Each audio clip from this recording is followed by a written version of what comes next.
Hello and welcome back to Ground Level Theology. Now, you might have noticed that my microphone actually sounds a lot better. I got to apologize for that. We had some technical difficulties, and this is one of those things where David actually, welcome, Dave, welcome. Sorry. Hi. Yep. I He can help, believe it or not, sometimes. he actually helped me figure this out. Here's the reason why I'm laughing. David has the same microphone as I do. And I recommended him this microphone because I've been using it for like what, 8 years? And you Forever. just got yours. Yeah. So I should be the expert on it, but he helped me figure out my own microphone. So that's kind of why I'm laughing about this and why I'm coming through so clearly now. Yeah. But I guess it just goes to show that that he who reads the instruction manual last is the expert. Oh, yeah. So there's gonna be someone that comes after me to fix what I did You because I know, don't think just I. No, no, I'm playing, maybe. but I'm Yeah. playing. Yeah. No, absolutely. And No, I'm you really can you go back to excited. the old audio? You like the old audio? Just kidding. Yeah, you're a little bit more prominent in that one. Yeah. Yeah. Sorry. Anyways, I'm really excited about this. I know I keep saying Yeah. it, but But really. But it's for real funny. though. One of these days, I'll show up and we'll start the podcast, and I'll be like, we have a terrible episode today, just Yeah. awful. I'm Yeah.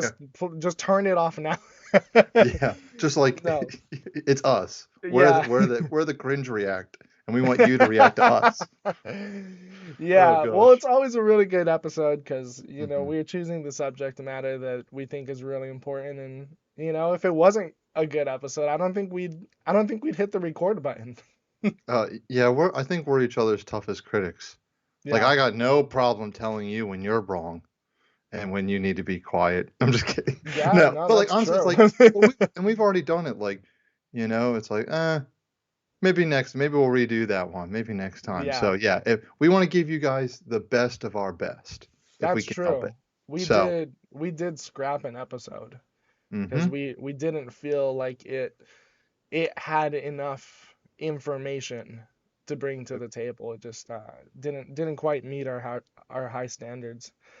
Are Uh, very, very high standards. well, I think we do have high Yeah, standards, yeah, exactly. Yeah. Well, Hmm. anyways, I'm exceptionally excited. Look at that alliteration. Ooh. Whoa, whoa. For today's episode, because it's just such a controversial one. It hits close to home, to be punny, and that is the subject of Halloween. Should we participate? What, as Christians, should we be engaging in Halloween? It's the Mm. whole controversy that is Halloween that we get to every single year.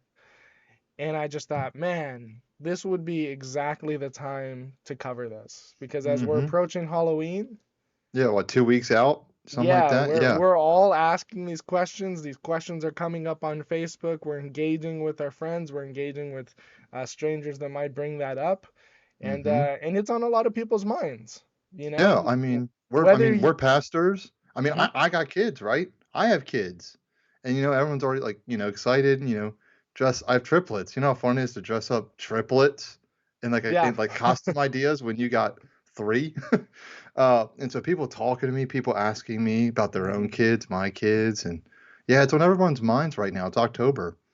And it's sort of the fact that whether you've come down with an answer on it or not, kids are gonna show up to your door. Oh yeah. Like, Turn off your lantern. They still so knock. the question still needs to kind of be pondered. And so we just thought, you know what, let's do it. Let's tackle the subject on a ground level theology way, Mhm. and let's just open these can of worms.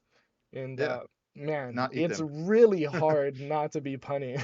Yeah, I like, can you chill out? You're scaring me. Yeah. Sorry. Oh It was man. right there, dude. Yeah, no, it was I lined that one up for you. Good. Well, You're good. anyways, I think the first thing that we have to ask is essentially Halloween, right? What is it? Yeah. What is its origins? Should we be participating in a sense? It's always the first thing that we have to do. We have to come to some sort of a definition or idea on what it is, or yeah, just sort of that foundation that we can start working from. And Hmm. and I don't know if you'd like to get started. I have some thoughts on some uh origin matters, but I guess I'll just ask you that, and then if you want to take it or throw it back. Sure. I just know like some initial just like like even when we were contemplating, hey, what do we want to talk about on the next episode, and with Halloween coming around, and I just know my own tendencies. Like my first thought was even like Tim Burton's Nightmare Before Christmas, where it's like, this is Halloween, this is Oh Halloween, yeah. and it's like, and I'm excited about this episode because like we're gonna learn and we're gonna about to jump into the origins with you, Mike, where it's like, this is not Halloween. Like that is not what Halloween is supposed to be. Right. Uh, I'm almost showing uh, my hand here, but yeah, what do we even mean by Halloween? Like what's the etymology of the word even? And etymology just means like when words break down and Yep. how we like the roots of the word, and where do like the history of how even that word or term came into existence. And I know you did a lot of the grunt research on this end of it. So let me see your findings. What do you got? What is Yeah, Halloween? well, What do you even that's mean? sort of the funniest part of this whole controversy is what is Halloween? If you could even get towards an answer to that, then maybe you can actually start to understand the controversy. And I think that's where it really comes Right. down to. People are ascribing this is All Hallows Eve, which is where we get Halloween. Some people are ascribing this to a kind of Mm, Celtic festival of Samhain, or, and that's kind of where we yeah. get to a Halloween. And there's people that say that there's pagan origins or demonic origins or satanic origins, and that's where we derive all of that from. And so there's a lot of voices happening here that are all trying to kind of win out the origin story of Halloween. But that really brought to mind sort of the question itself, like where does this come from? And what I'm coming to understand, even as I continue to research this, is that um, it's your interpretation, really. What we have here is an event that is solidified in history, and what I mean by that is whether you like it or not, there's Halloween every year. It's Hmm. taking place, but yet where it came from depends on who you talk to. And so as we push back into history a little bit here, I just want to push back into history a little bit here. Um, there's sort of two ideas to Halloween. There's a time in which you can dress up, your dress up. It's a little spooky, it's a little bit scary, and there's sort of like a warning element to even all of that. Or there's the whole idea that it's pagan, demonic, religious, and all of that stuff. Um, and I just wanted to like point out both of those because those are sort of two workings behind Halloween that we have. And so as we look at the first one, a time to dress up, scare, and warning, this is where we get more into the historical component of it. Is like how has Halloween looked like from past? And from here, I actually want to show you guys a picture. Now, be ready. This is spooky. I don't. And I'm, I don't. it, I don't do spooky. I'm just kidding. yeah. And this is a photo. I'm pulling that up now. Um, oh, nope, that's not it. I need to pull that photo actually up. Uh, oh, there it is. Yeah, So, we need like the soundboard with like the yeah. So here's a photo. And like I'm this not is a a lady. I can't photo hit of it. Halloween on night. This is the year is 1943, and this is High Point, Seattle. And the reason why I pulled up this image is because you can kind of look at all these kids, and what you'll notice is you have sort of like a little Indian kid. There's sort of another Native It's American like all the kid. same mask too. Yeah, you have like a what looks like a some of these kids actually look like they're sailors right here. You have a little airplane pilot right here. This kid didn't get to get dressed up. You have a couple He's kids just with scary enough. masks. I think this kid's supposed to be some sort of like a jester. This looks like some sort of like a Russian colonel or something like that. And what you notice from here, some of them are spooky, but some of them aren't. Some of them are just plain old fun. You have that Navy sailor back here. You have like a Charlie Chaplin kid right here. You have some clowns. Not everything is scary here. And all of these kids are just sort of dressed up. So here we have 1943. You have a picture of kids that are just dressed up. And the reason why I pulled that photo up is because we don't have satanic images. Not all of them are scary. Some of them are just having fun with them dressing up like a sailor or any of that stuff. And so we see sort of the elements to that. I want to pull further back into history and say, as a nation, and Dave, I'm pretty sure you would back me up on this, as a nation, I won't say that we are a Christian nation, but I will certainly say that our nation was grounded on some of the most firm Christian religious principles. Hmm. It Certainly, was like the they borrowed from Christianity at the worst. well, You yeah. I know that mean, it's borrowed capita, we but can I just do believe they believe these things too. yeah, we can Like just that think of the Puritans who came across. seeking religious freedom, right? I mean, Yeah, why did they leave in the first place? Right. absolutely. And Mhm. they even as they were coming across the boat, they had a document in which they said, "We will be a light as of on a hill," which is that's Mhm. Israel. So they kind of viewed themselves as the new Israel, the Puritans. Nice. So they were highly religious. It wasn't until later, through the failed experiment of the Puritans that more people came over, but of the same denomination. Hmm. And so Yeah. we had a colony set up, all of one religion. And then later we had more religious diversity. Get this, Right. David. Yeah. We Quakers and had yeah. one or two more denominations of Christianity come to the Americas.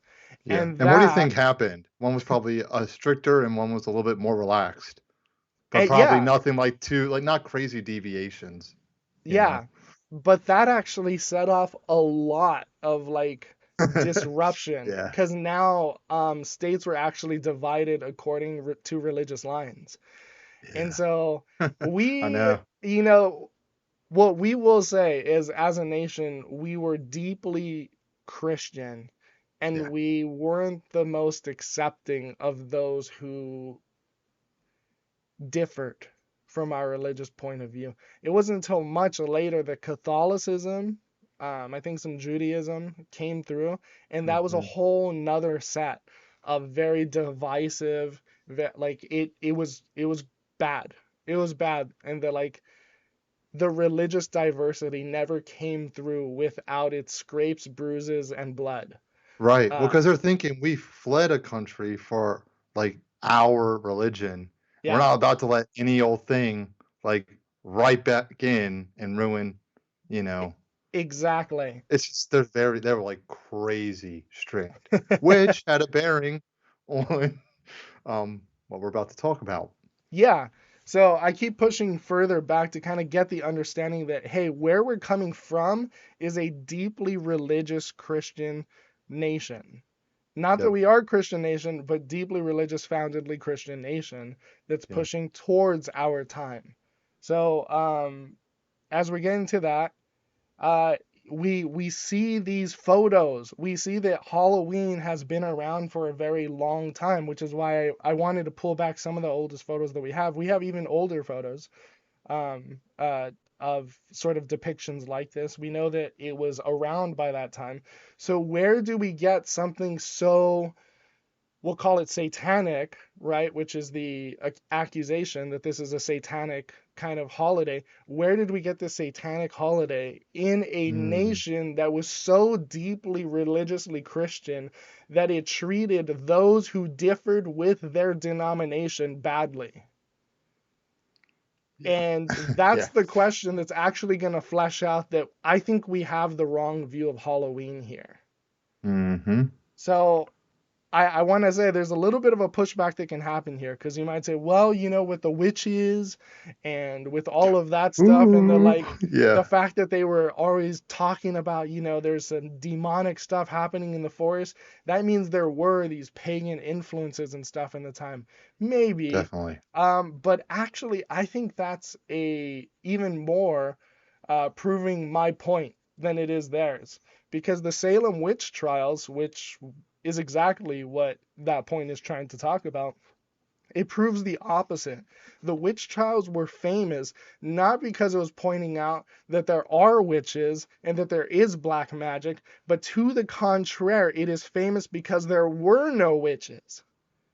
That the whole thing was a hoax and a blatant one, and that it was found to be such a historical embarrassment of the time that we even use it now as a phrase for that which is falsely condemning and judging others blamelessly, which is why, like, what the heck is this witch trial that you've dragged me before? Exactly. And so it's not that there was this sort of pagan-esque, witchcraft-esque thing in our history as much as we were so against that we called it out when it wasn't there. Mm-hmm.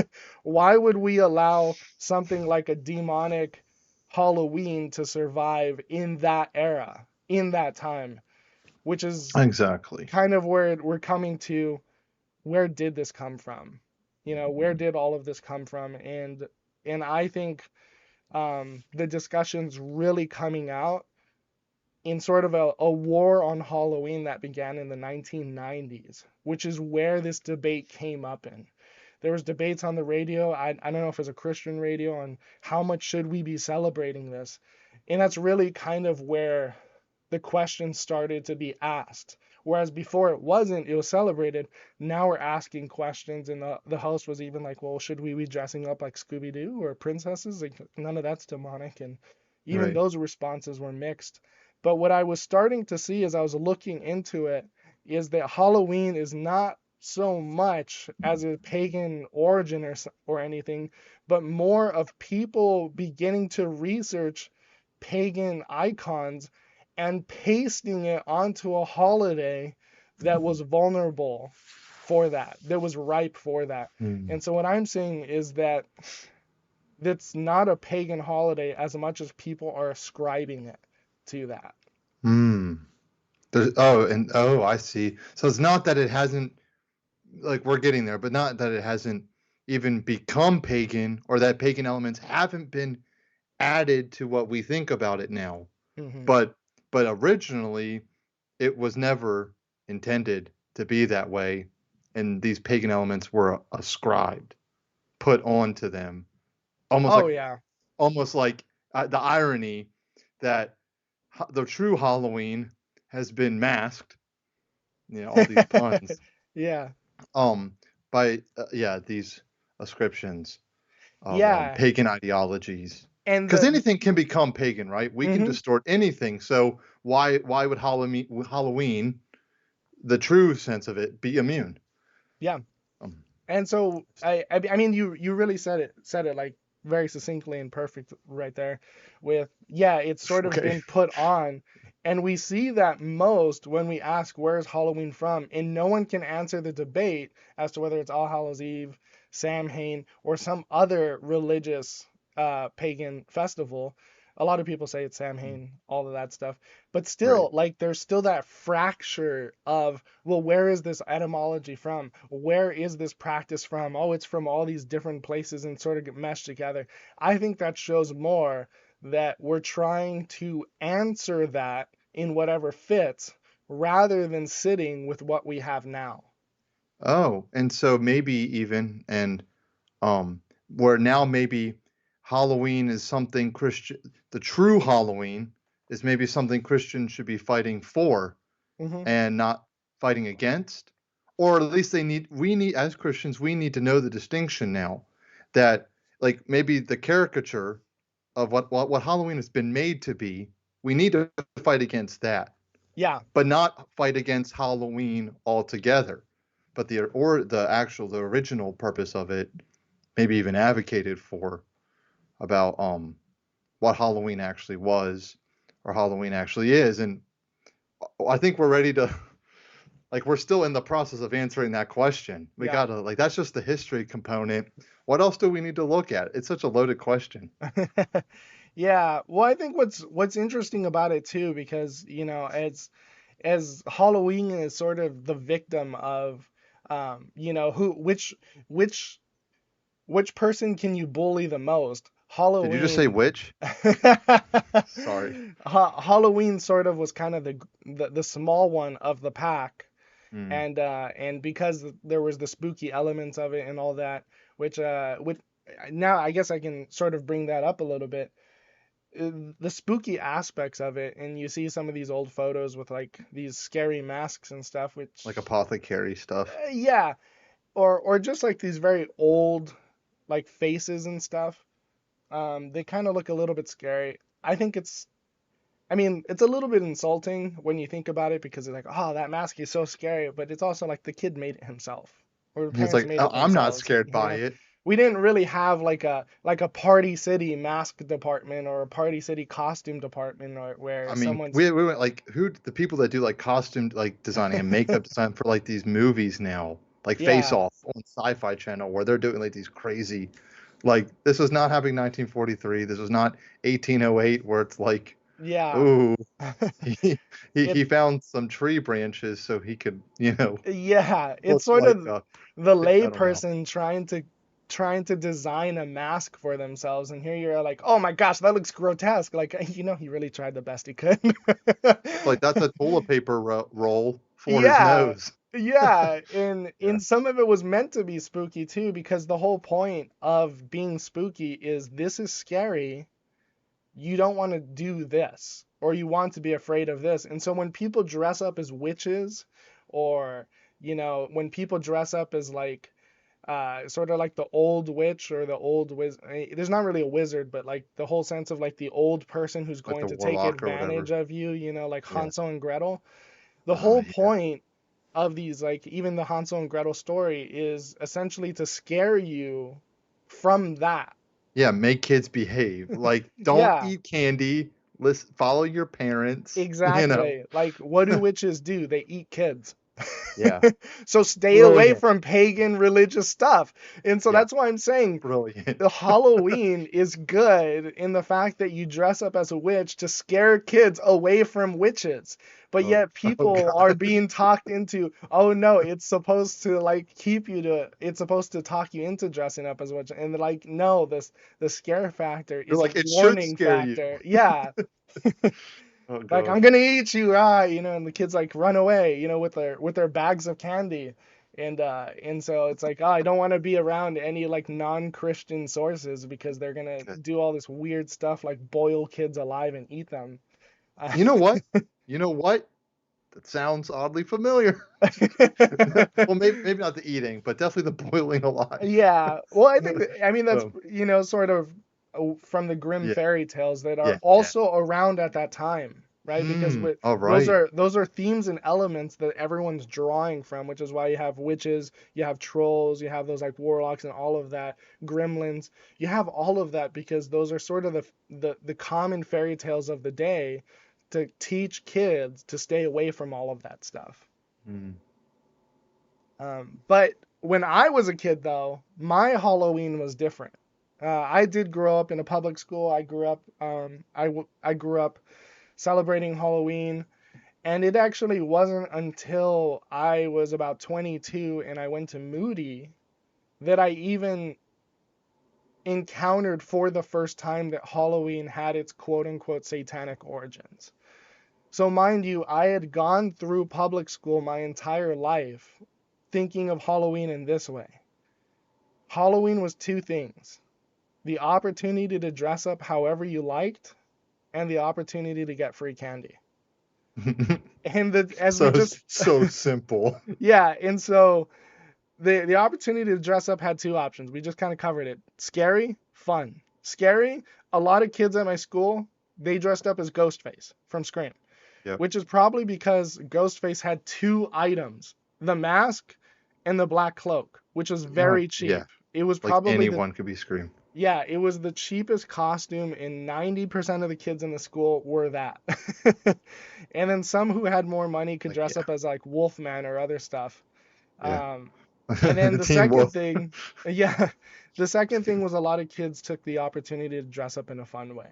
And that's be whoever they wanted to be. If you wanted to be a superhero like Superman, Batman, or Spider-Man, you could do that. If you wanted to be a princess as a girl and you were Snow White or Cinderella, go for it.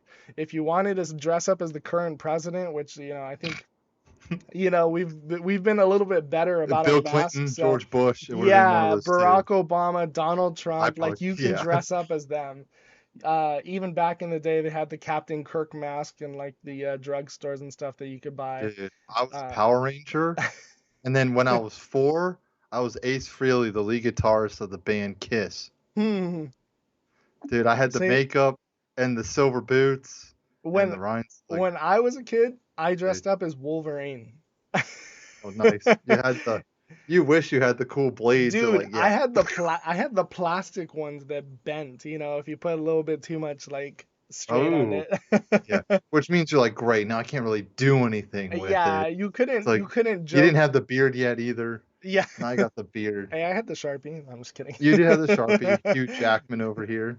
Yeah. So, I mean, you had that sense of fun, but I think the most important part of Halloween, the free candy, the free Oh stuff. gosh, yeah.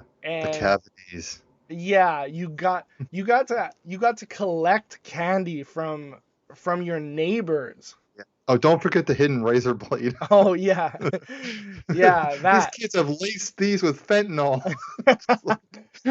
Yeah, there Gotta was watch always out that these days. there was always those stories, and I've never encountered it.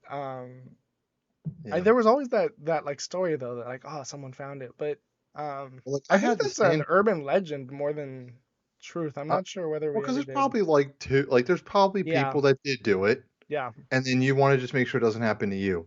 Because right, that's what like my parents like I couldn't be anything scary. Like they had like yeah, nothing scary.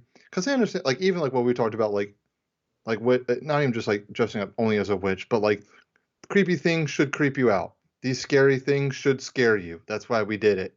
hmm, But they had something where like I don't want my kid being the scaring one, the one scaring people. yeah. Um, and then same with the candy. It's like if like those taffy wrappers, like anything that looked like it could have been opened before you got it and then resealed in the trash.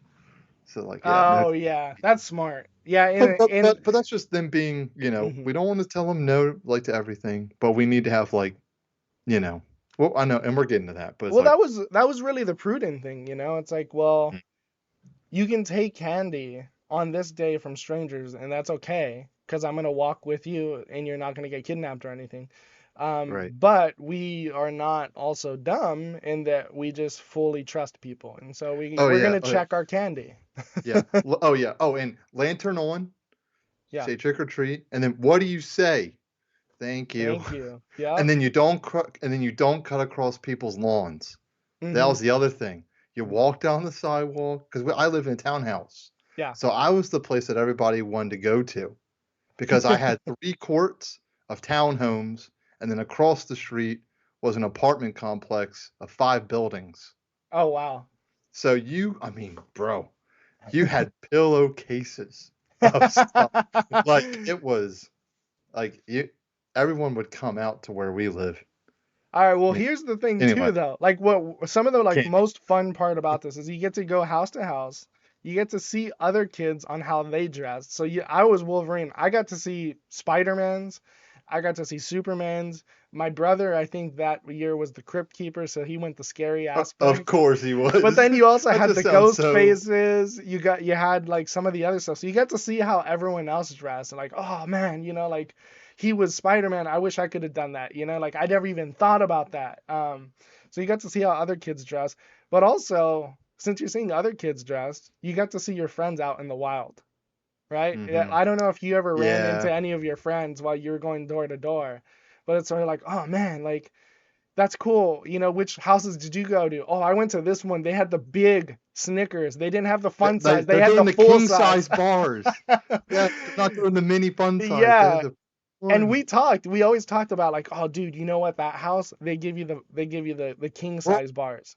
and you go like, oh, don't go to that one. He's the dentist. He's giving toothbrushes. Yeah, or Or like the floss. ball, the floss, or the popcorn ball. Like, I Yeah. don't want that junk. Mhm. But then you learn a lot about people though, because like I would see friends that like, yeah, they were cutting across lawns. Yeah. Or the bowl with the please take one. Oh, yes. The bowl with Those the please people. take one. Every time And you they're walked like, up to them and they were empty, you're just like, yeah, ah, this is why we can't have nice things. Because they're not going to yeah, refill that bowl. yeah, they're the witches. Yeah. Apparently they're dressed up as a thief. Oh, sorry. Okay, I'm digressing. Okay, now I'm just getting mad. I hate Oh man. Halloween. I'm Fight sorry, it. that was awesome. I'm so sorry. Woo! Ooh, Was yeah. not expecting You that. gotta laugh.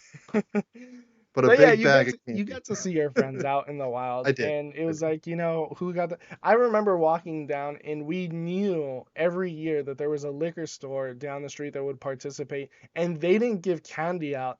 They give out Coke cans, Minis. not mini Okay. cans. They give out the Okay. full-on 12-ounce Coke cans. No, So I'm you talking about can minis. Just like miniatures. like they Like, it no was kid. awesome. So it was always like you had to go down this street, go to Mm, that liquor store, and then come all the way back up. And by the time you were done with that, you had a bag so heavy it was hard to carry. man, And so yeah, that was workout. awesome. And then the very fact that like that created a sense of neighborliness, right? Because you're not collecting from necessarily strangers as much as your neighbors. You're always in your own neighborhood. If your neighborhood, unfortunately didn't participate, you'd have to go off to another one. But Yeah, you there's come this see sort of, me. Hi. yeah, there's this sense of community with it, right? Because people are opening up their homes and they have paid for a lot of candy to give out freely on this day.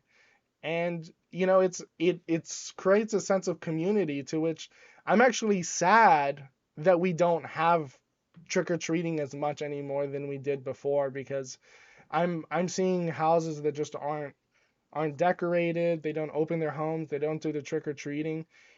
And we're in an era where these kids are on their phone so much. They're not out on the streets. They don't play in the streets. They would really need a holiday like this. I mean, if we can do that for Christmas, if we can hand out toys for Christmas or something, we really got to get these kids back on the street, being part of a community again, so that we can kind of Mm. invest our lives into them. And so there's this communal aspect to Halloween that is, you go door to door and you're like, oh, hey, Mrs. Fields, trick or treat. And it's like, oh, hey, Harry, aren't you the cutest little clown? Here, what do you say? Trick or Yeah. treat. It's Well, like, yeah. okay, What well, did you here it dress up is. as? Yeah, Oh, there's this, look, we have an Alice in Wonderland. And yup. who are you supposed to be? And you're like, I'm Optimus Prime. And you're like, Like, and she's like, and like well, Miss isn't Phillips that doesn't know who cute? that is. Yeah. But she's like, well, here's your Laffy Taffy. Yeah. It's just such a beautiful time because it really does have that aspect of community that, like, otherwise you wouldn't have gone up to Mrs. Fields. Mrs. Fields is weird, but once a year she gives you good candy.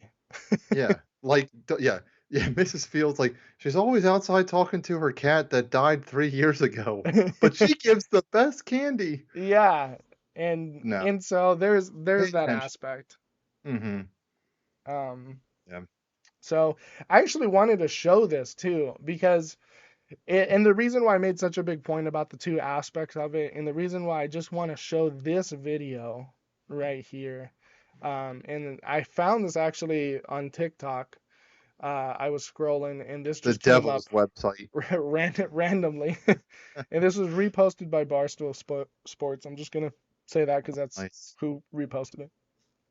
And to set this up, the caption is, "When you learn the magic of Halloween," essentially the whole trick of Halloween. So I'm gonna go ahead and play this, and then I'll describe it for you guys on Spotify. Wait a second, I muted it. Let's replay that again. You say trick or treat. And guess what they do? Guess what they do? What? They give you candy. What are you doing?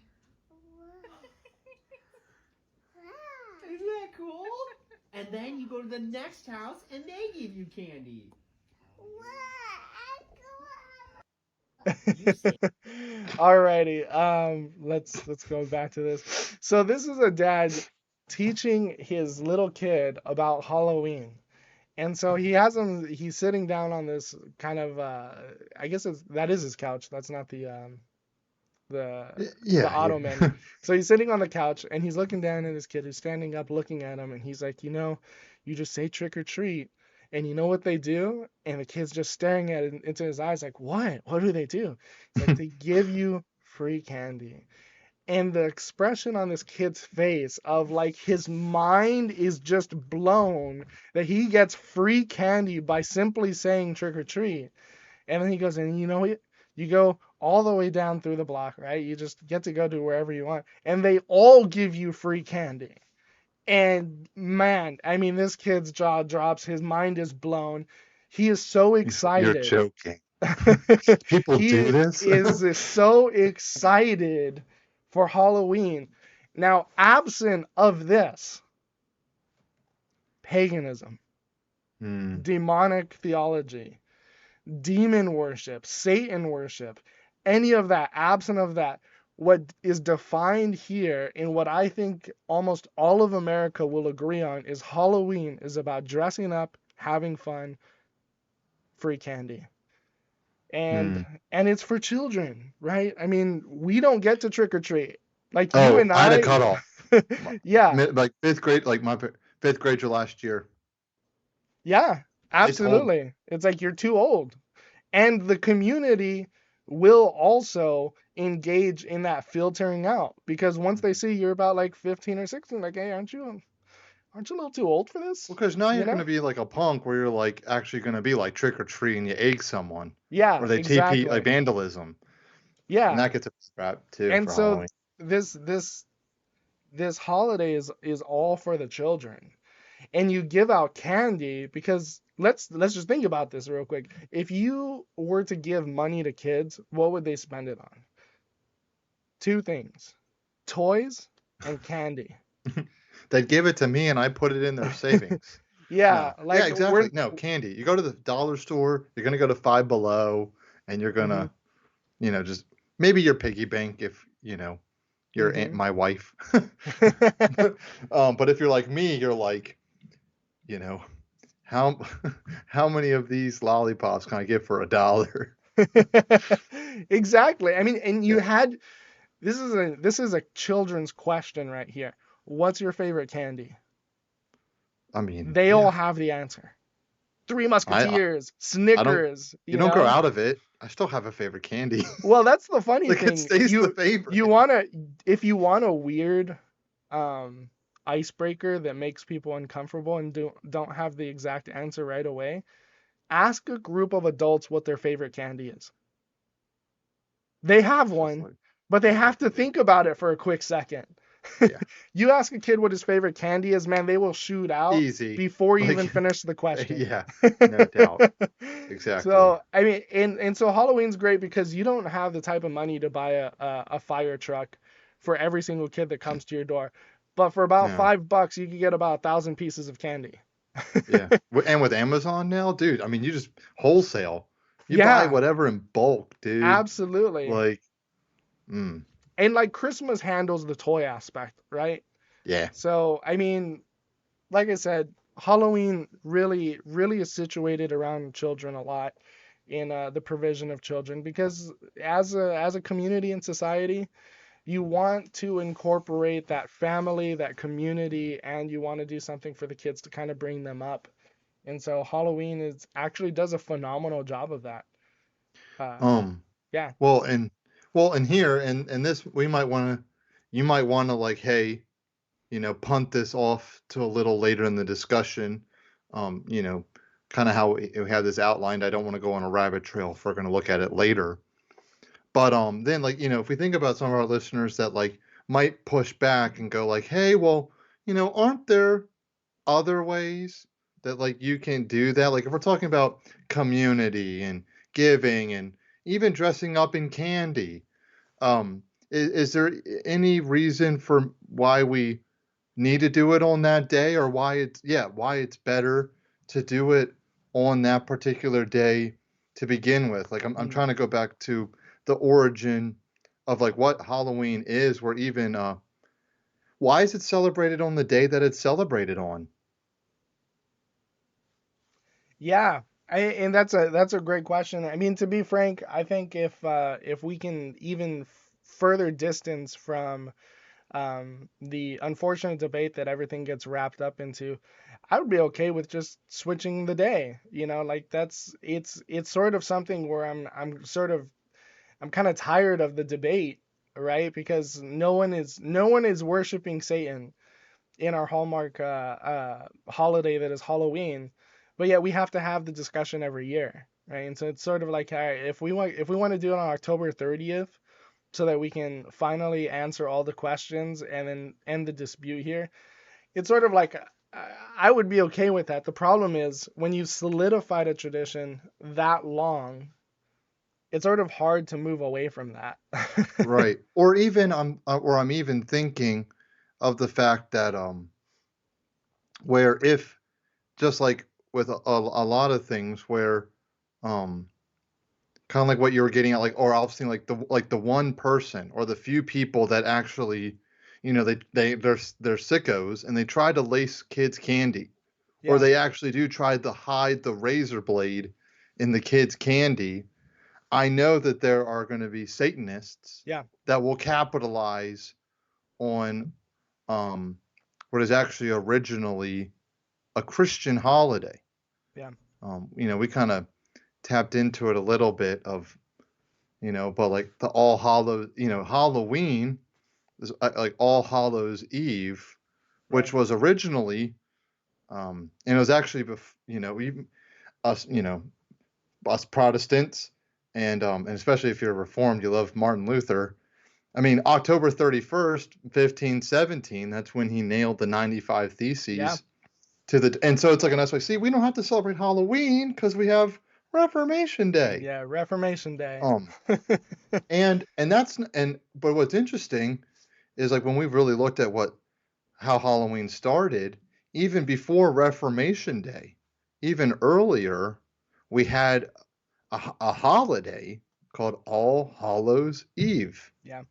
or also known as All Saints Day during the daytime, Hmm. where it was a time set apart where we could, and this is where Satan distorts the whole spirits element, where we could remember martyrs, Christian fathers and mothers that have gone before us, been examples for the faith, died for the faith, that we could learn from and remember, just the promises of God, where we might have to face a similar end, or that the gospel is worth dying for, and or that your faith would be encouraged and made strong.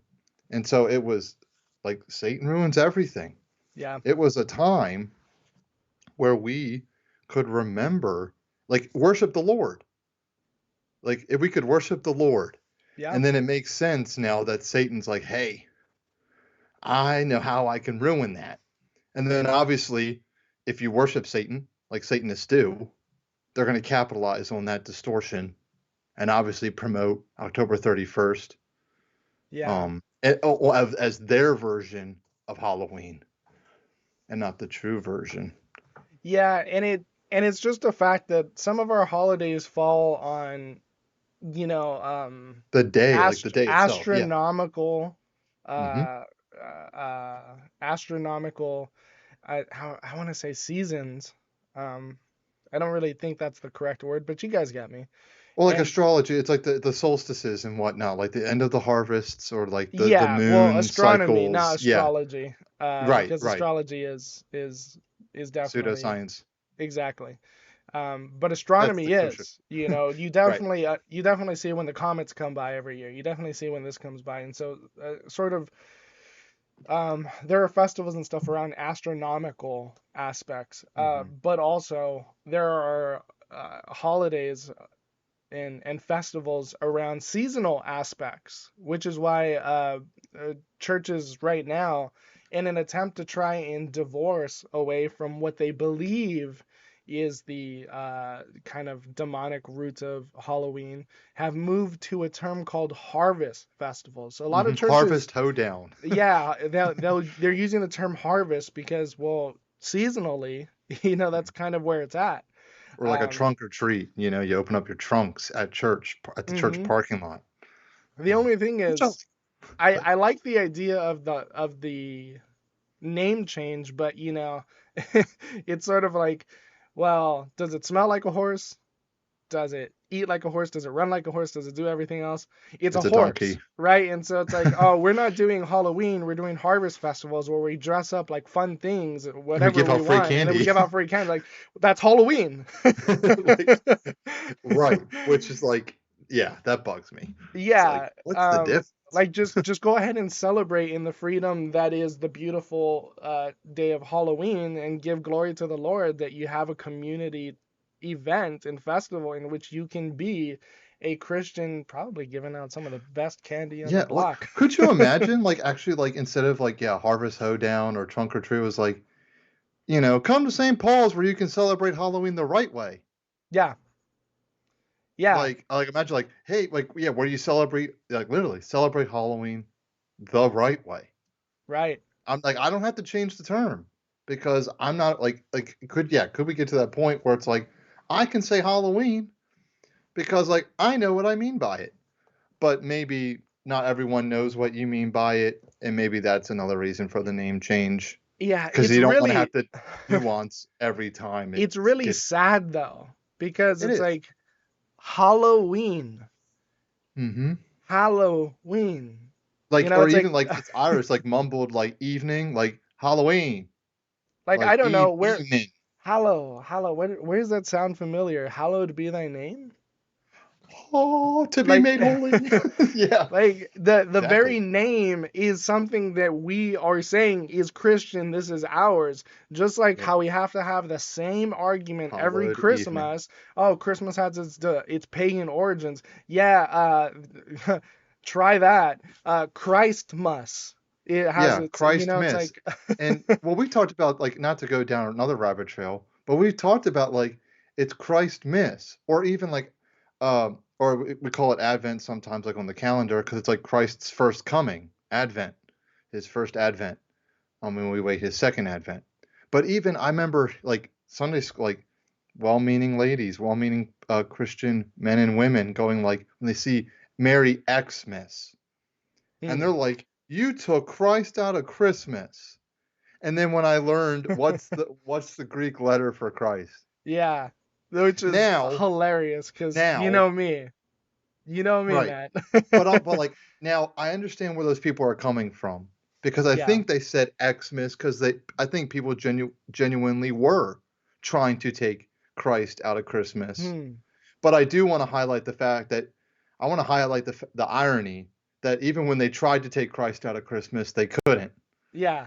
And now that's They an just use the aside. short form of it. Right. So yeah, Christos, you get the he. And It's like I'm I trying to get just the David out of the church, so I call him Dave instead. It's yeah, exactly. like- And so I'm thinking even like how you can't get like you've distorted Halloween and like it's like we're gonna take Halloween back because you can't take the holy out of Halloween because it's literally Yeah. called Halloween. Yeah. Hallow, holy, hallowed.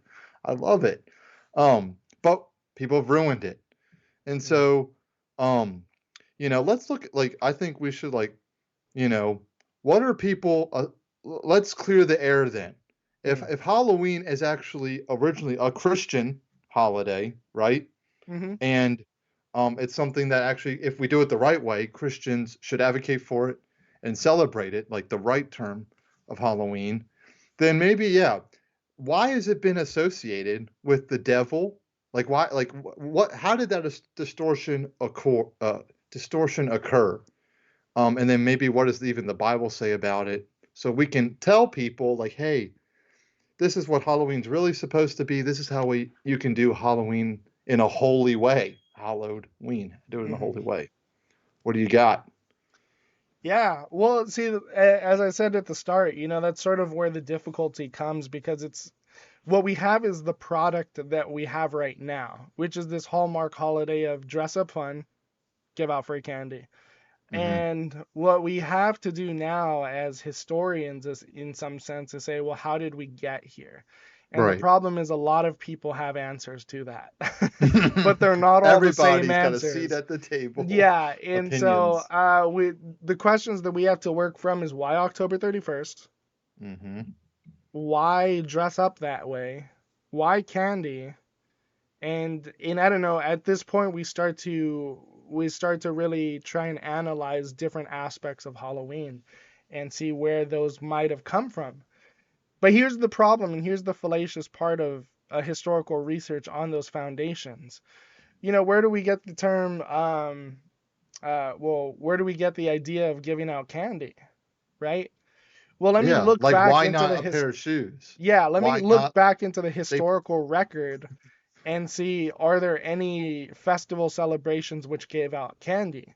And so now I'm just looking at any broad religious or political reason why candy is given out. And if I Hmm. just keep doing history that way, I can find pagan roots to everything. Sure. And and so at this point, we're going to be finding pagan roots to October 31st, which is why is that? Well, because it's a seasonal divide. Everyone marks that as an important day. The Bible marks that Hmm. as an important day. That's the whole reason why the Jewish calendar is actually set around moons Tishri. and Yeah. festivals and seasons. Hmm. So, of course, pagan elements are going to have the same divides. It's really just a natural divide. So you have October 31st is that day.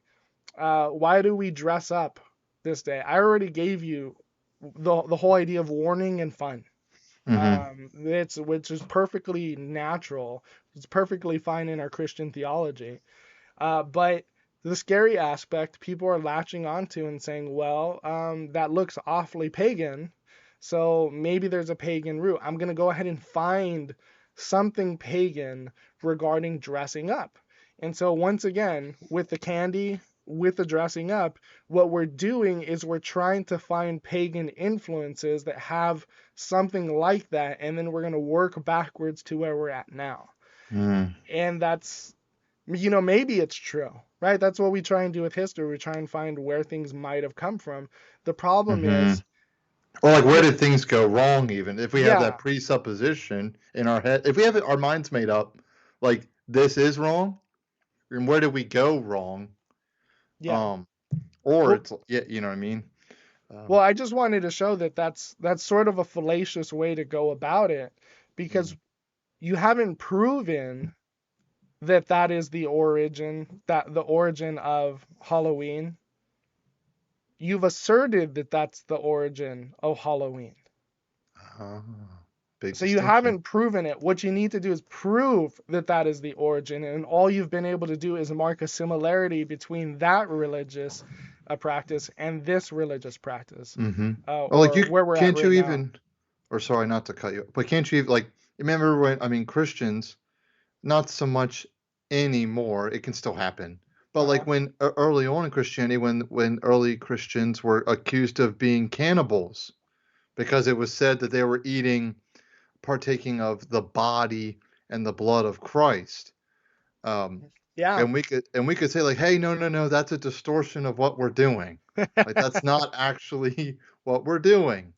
Oh Um, yeah. I Now, I mean, mean, my yeah. Roman Go ahead. Catholic friends would be like, yes, you are, but I don't. They still wouldn't say it's cannibalism. They would say it's a sacrament. It's communicating a covenant promise. But it is, it's we've even, people distort things they don't know much about, and Christians aren't immune. Where because and don't even bring up the whole capitalism and commercialism of it all, where um, bad habits die hard. Hmm. And so the distortion, and when everyone starts doing it, uh, we can then, because it's what we've been led to believe. It's all we've ever known, as opposed to us, us great pastors finally, saving the world Oh gosh, irony.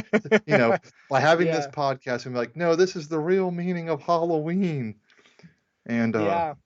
You know, I'm like I'm really not going to be so arrogant to think that, it's but it's funny that you brought that up too, because that sort of misconception of like the Romans essentially saying, well, these Christians, they're cannibals, they eat one another because it says eat my flesh, that's what Jesus said. mm-hmm. And the idea of communion, as we recognize that the bread is the flesh and the wine is the blood, that we are eating a human being. And so the rumor kind of spread out.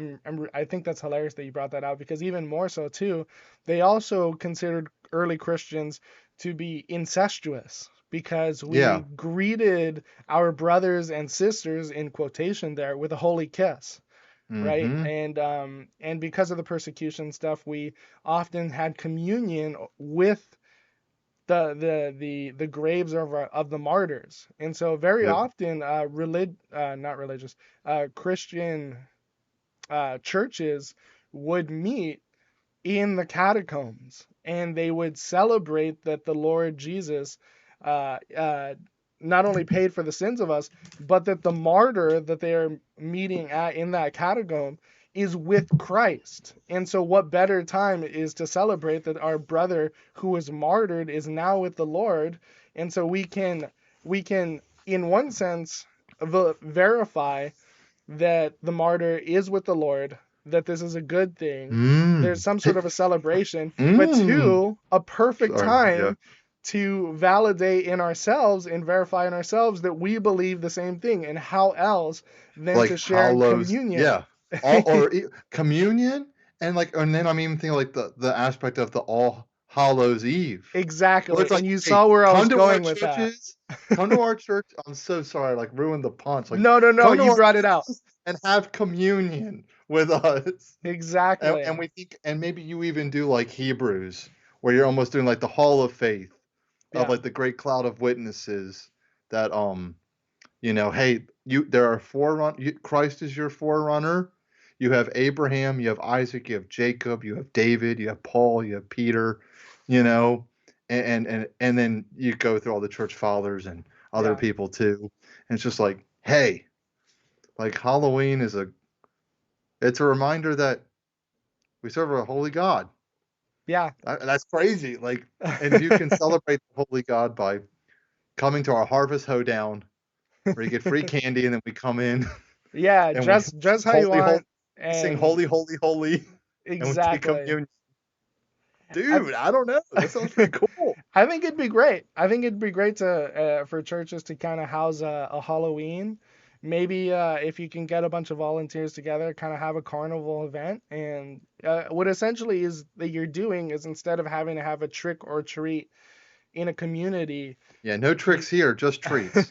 you're essentially facilitating that in one place, so that they can have a bunch of candy there. They can have a bunch of Mm, of uh, of of um uh, of like carnival games there, so they can have fun. And then sure. what you're doing is It's godly collecting the community. Yeah. community in the Mm-hmm. church, and so those that don't know Christ can collect into there to essentially have Like, could that you fun. imagine? Like, yeah, like, hey, like, you know what? It's not less than, but like Halloween is even more than just dressing up in candy. Yeah, Like, hey, like let that be a stepping stone as opposed to a stumbling block. yeah, Where and like, hey, you might have heard this or you might have heard that, and this is like the reason why we celebrate Halloween. Like, yeah. could you imagine? Like, you're the church, like this is why we do it, as opposed to like this is why we don't do it, which is something to think about. hmm I don't know, Well, but like, why does it get a bad rap? Why does this get a bad rap, Mike? yeah, well, just real quick, I'm gonna answer that real quick, and then I'm also gonna just say this, because I want to give credit where credit's due. There is a church, and I don't want to say their name, because just in case they don't want to be associated with it. But there is a Sure. church that actually has a harvest festival, which I would just say, just switch it to Halloween. It's perfectly fine. But they have a harvest festival, and they have a live band that plays worship music all night. They have carnival games for kids to win free, like little stuffed animals and stuff. Everything's a win. You know, it's like you might fail to knock down the milk bottles, but you're going to get a free toy. You're going to get that free little plush because the church has been donating this stuff. The community Hmm. has donated the stuff, so we're going to give it out. We're giving out free candy. There's plenty of stuff to play. There's food there at a very cheap cost, like burgers and stuff. They're like $1 or $2. And they're Nice. collecting the community in that way. And there are people that do not believe in Christ, that is part of the community, that come to that church because they know that the Harvest Festival takes place every year, October 31st. And so that Mm. is where the community is at. They're going to Hmm. go there and they're going to hear a short message by the pastor. It's about like 15, maybe 20 minutes max. And they're going to hear a gospel presentation. Man, That's a well, Halloween dude, event. well, we see people, dude. I know folks that with like to think of not just Christmas but Easter, like they line up the Easter egg hunts. Yeah. Like they know when the churches are having Easter egg hunts. Like I've had people ask me, like when and I got bothered not that they were like asking me, but why they were asking me. Yeah. Like, David, is your church doing an Easter egg hunt? And if they are, when? And I asked them like why. And they're like, well, because we have the one at St. John's at 11, and then we have the one at like, you know, this is Oh my church like gosh. this Assembly of God at 12:30, and we were just like, if you're in the middle, and I'm like, Yeah, we can squeeze you in and you yeah. can go and then we can bail. I'm like, I'm so sorry. That's when we're putting the eggs out. Like, no, like, dude, like, Right. you kidding me, right? Uh, but it's like one of those things where, but if folks know like about it, Hmm. and then it's almost like, yeah, what better place for them to be than at a church on Halloween? Yeah, absolutely. I Super mean, frustrating. and that's the thing. It's so much about having that community. Like if you can not have the kids go out from door to door, but bring the community in, that's a wonderful thing. And that's kind of one of the beautiful things about when churches do that, are able to do that, because I also recognize, you might be thinking, hey, my church is too small. And I gotta say, my church is also a little bit too small to be able to facilitate that right now. But I Yeah. would love to be able to do that in the future. And when you do that and the community sees that, man, do they respond. They flock to the church for that. And yeah, it might be free candy, it might be cheap burgers, but you know what? When they meet people there at the event, when they make friends there, they come to church and they come to the Lord. So this is an evangelistic event in a sense. Mm-hmm. Well, and people, or even like, yeah, like I know, like, and getting, or it helps you get involved with your community. Like, we Mhm. got food trucks, like in our, like I know people that do Hey, this. yeah. They got food trucks in the area, and they're like, hey, like we're doing this. If like, and some people will like donate, like a Wetzel's pretzel van, or some Oh, will nice. like, yeah, just like bring up their food truck, and if you go up to them, you go up to them. If you don't, you don't have to. Yeah. But it's just like a way of, even if you can't like provide food like yourself. But anyway, that's a Yeah. whole different story. But like, yeah, like, so what do we tell, I'm not a pastor, Mike. Hmm. I'm not a pastor. I come to you, hey Mike, we've been friends forever, and I like I can't help but feel like, me and Amber, we got our three boys. We're thinking of a fun costume idea. Like, I think they're gonna be like three little monkeys, and then me and Amber might be a couple bananas. And I really need to know, like, I need to know, is this okay for me to do? Because like I've heard things like, hey, Halloween is of the devil, Hmm. and it's Satan's holiday. Where does that come from? And then what kind of encouragement? Like, what is the like? Why has it got a bad rap? Like, should I do it? Should I not do it? What does the Bible say about it? Like, can I be a banana for Halloween with my three little monkeys? Yeah. Well, I'm glad you brought that back around because I sort of wanted to hit on one thing, and now that we have, Mm-hmm. yeah, so that's the other side of the question now. And I think, I hear this quote a lot actually, and so I'd really like to address it. And I think it actually will kind of set up the conversation a little bit on the answer to this question. But Anton LaVey, sorry if I don't pronounce his name right, but he is a With a Satanist, name so like Anton, yeah, so I don't really care too much. Um, he's probably a jerk. so he's the founder of the Church of Satan, and Boo. We need a he, boo button. We need a scream and a boo button. Get it? Boo. yeah, right. Oh my goodness. Come on, man. Well, You said no more puns. you know what, man? You are on Sorry. top of it with the puns. Boo.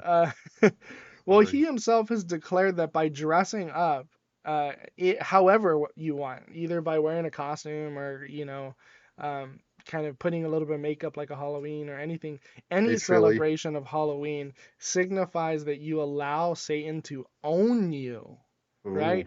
And then bold. he kind of went on and explained a little bit more, that saying that by celebrating Halloween that you adopt pagan practices, subconsciously you have dedicated yourself to the devil.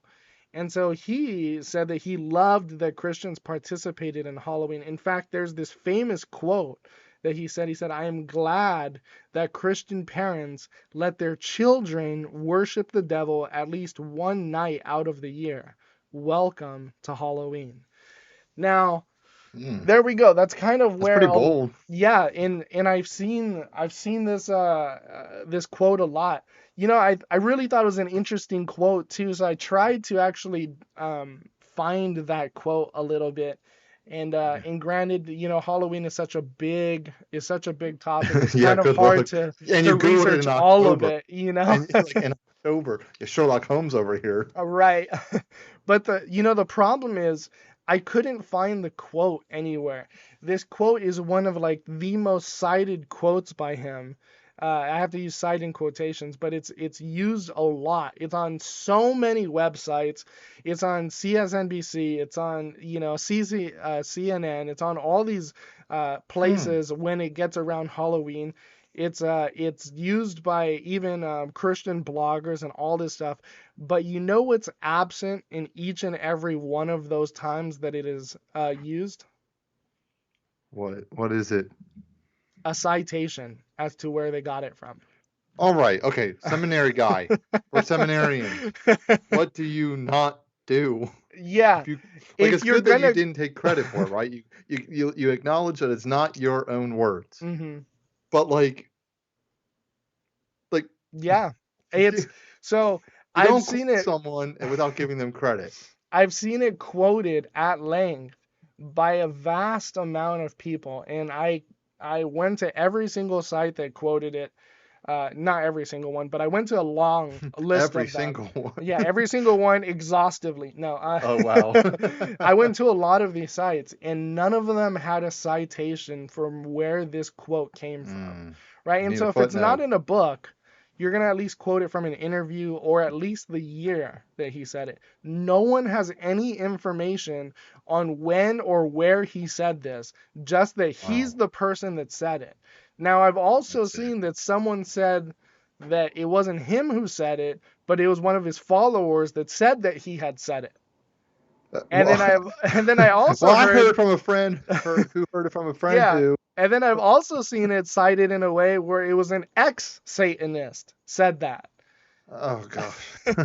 So this quote is used a lot and is ascribed to very many people, but I don't want to say that it's false, right? I give Steelman arguments. So from what I could find out about this quote, what I could find out was a man who apparently, I guess he was an ex-Satanist or something, but what he had said was that the quote was from one of LaVey's books, and that LaVey was saying that sarcastically. Hmm. And so the quote is actually sarcasm by the Satanist founder. Now, it's kind of funny because the first little bit of information means that it's quoted out of context. The second bit of information is apparently it's in one of his books. that's the best amount of information I could get. Unfortunately, the person also didn't say which one of his books. So I had to look a little bit into Self-published. I had to look a little bit into Anton LaVey. He was born in 1930.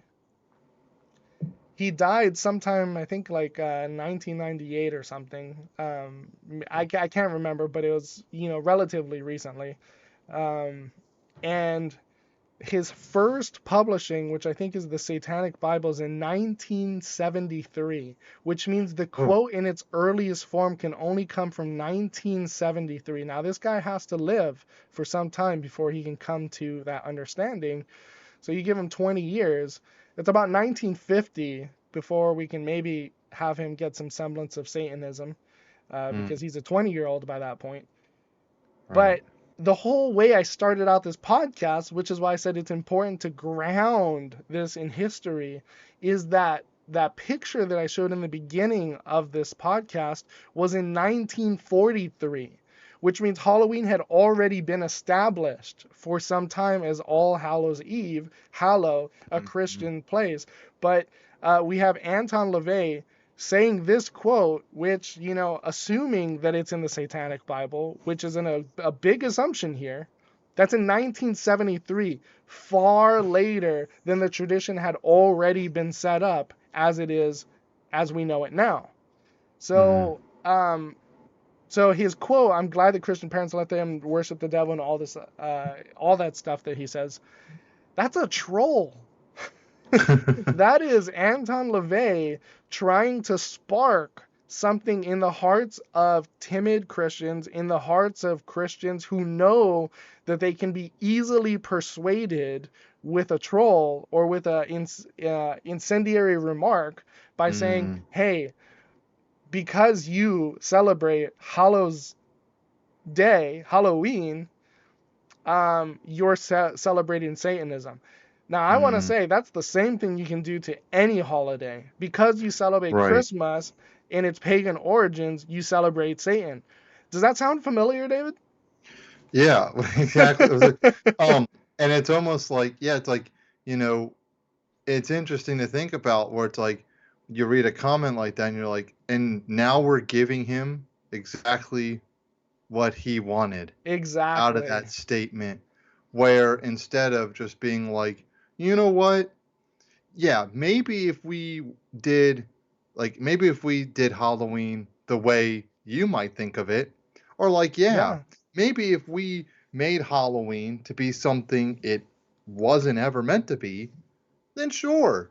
And we do that with a lot of good things, like any good thing that God has given us, not just holidays, where And we can ruin it and end up, ascribing it to Satan, or we are now using it for his wicked purposes as opposed to the purpose its original purpose,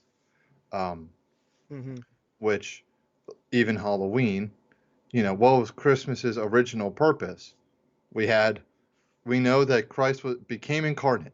We know he was born. He was born on a day, and so even if you want to, like we have talked before, where if you want to ascribe it to Constantine, where it's like, you know what, we need a day, and what better way to save this heathen world than to you know what, we're gonna make on your pagan holiday, we're gonna make it about the Lord. yeah. And then even the resurrection of Christ, where we have a distortion, where we now make it about a bunny which this doesn't even make sense. A bunny that has eggs.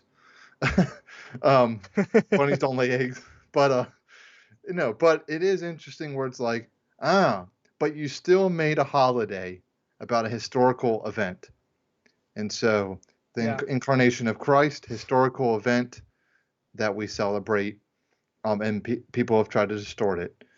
Easter, a historical event that people have tried to distort.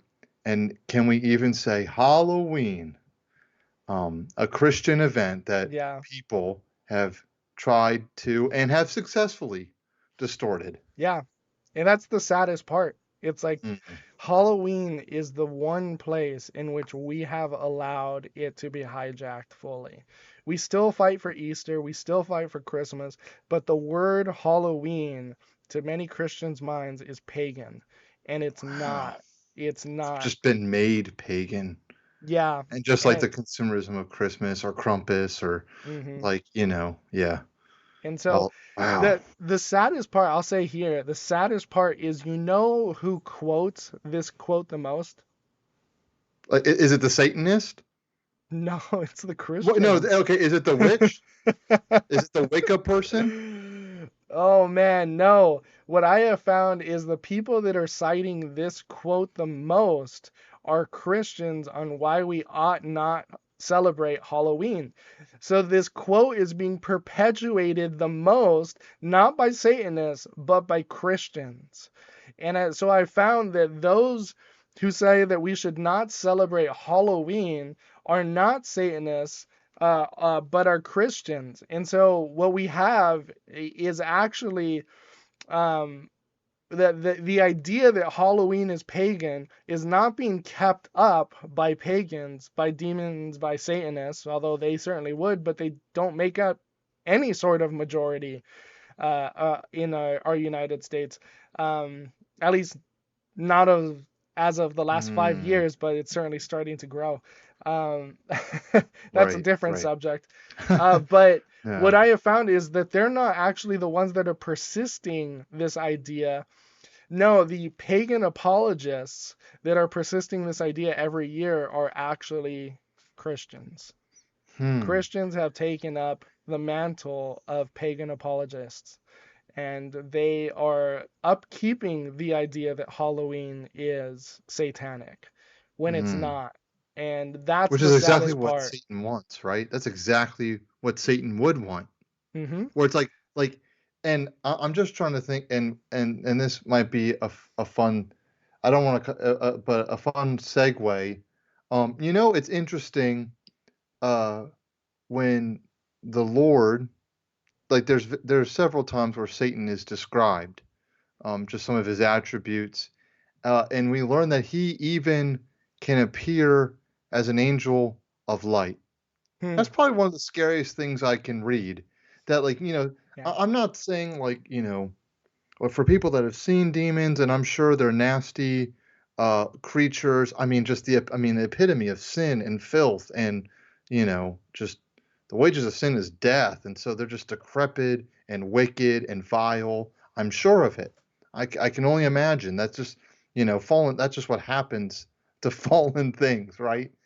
But the fact that Satan is like, maybe he's not a little red devil, with a pointy tail and a pitchfork. But it says he's like a roaring lion, Hmm. seeking whom he can devour. That he'll even appear as an angel of light. That scares me.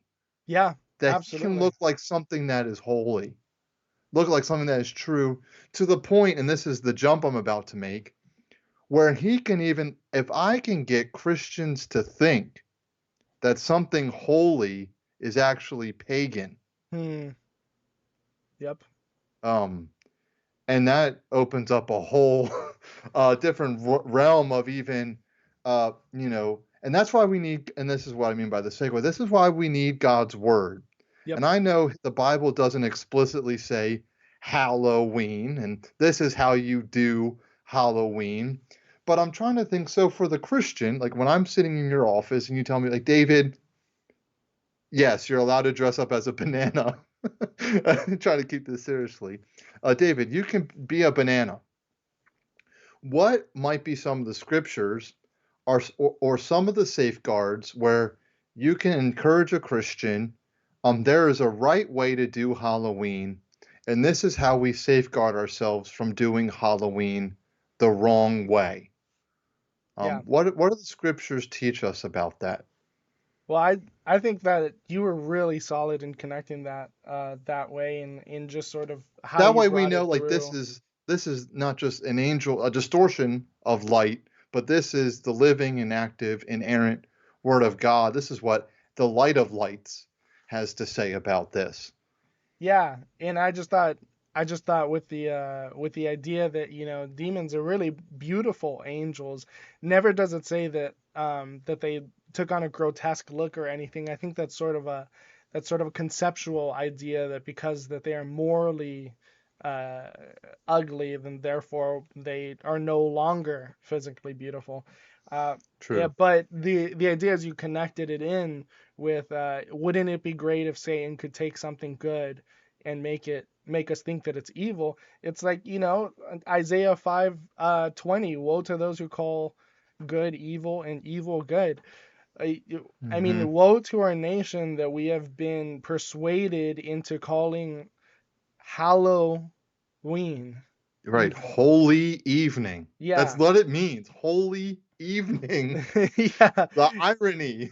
Yeah, and so I would really like to see that historical pendulum swing back to the Mhm. recognition, and really I don't think we don't have to change much as far as the way it looks right now. We just have to bring it back into the focus of Christ.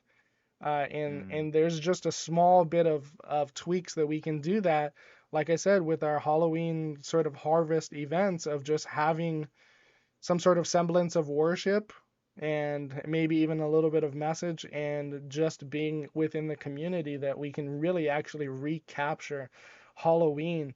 1 Corinthians 9:22 says, I've become all things to all people so that by all people, by I said that way too quickly. I've become all things to all people so that by all All possible possible. means That's I all. might save some.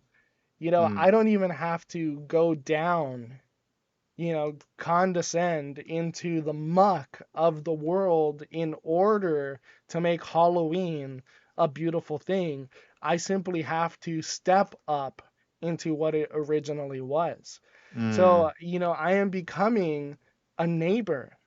I am becoming Mm. Christ, the representation of Christ, as in my neighbor, the one who loves, the one who is seeking the good of the community, the good of my brother, and the one who will send the message. So I am becoming that Mm. in order to reach my brother. And so that's why I think I think it's a beautiful thing because it's one of those times in which I don't have to go out door to door to share the gospel. In some sense, I've made the community come to my door. And then here is like, I think of the office quote, my, how the turntables have turned. Right, yeah. The tables turned. My how um, the turntables have turned. turned. um, but I'm thinking also, I've seen, like, and we got to be careful. Like, we're thankfully these are the passages. I don't think we're eisegeting by just Mhm, having the one verse, but like, because we've seen some folks where they have the First Corinthians 9:22, and we've mhm. had people that kind of throw that out there for like Oh trying to, yeah, and yeah. they just They. sort of like, this is why I can get away with, and I have to be careful, like, uh, with this even, uh, myself, like when you see, like when Paul, like you think about First Corinthians, you think about the context where it's, we're talking about the conscience here, Mhm. where Paul is like trying to like, if it means that like, I'm trying to think like, if you don't like sports, but this dude does like sports. I don't like him that much. Like, let's say I love sports, but it's like, what if you're the guy that doesn't? Yeah. Well, I'm gonna try to be interested in what that dude's Yep. interested in for the sake of reaching him for Christ. Or it's like, I really don't like crocheting that much, but you know what? If my spouse that I want to marry loves it, well, then I'm gonna love it because I love her, kind of thing. Mhm. Um, and just as an example, and so, but the I become all things to all people is like, well, we can't just start winking at sin, like, oh, well, the Bible doesn't say anything about having a drink. It just says don't get drunk. So if I'm going out to the bar whenever I want with friends, like I'm reaching them for Christ. And it's like, maybe you can do that, Mhm. but just be careful because you can quickly, where if you're not looking, like it's one thing if you're trying to be like, hey, I'm showing you that it's a matter of Christian liberty and that we can have a beer and hang out and talk. But if it's like, you like look forward to it, and you're starting there. They have more of an influence on you than you have one on them. Yep.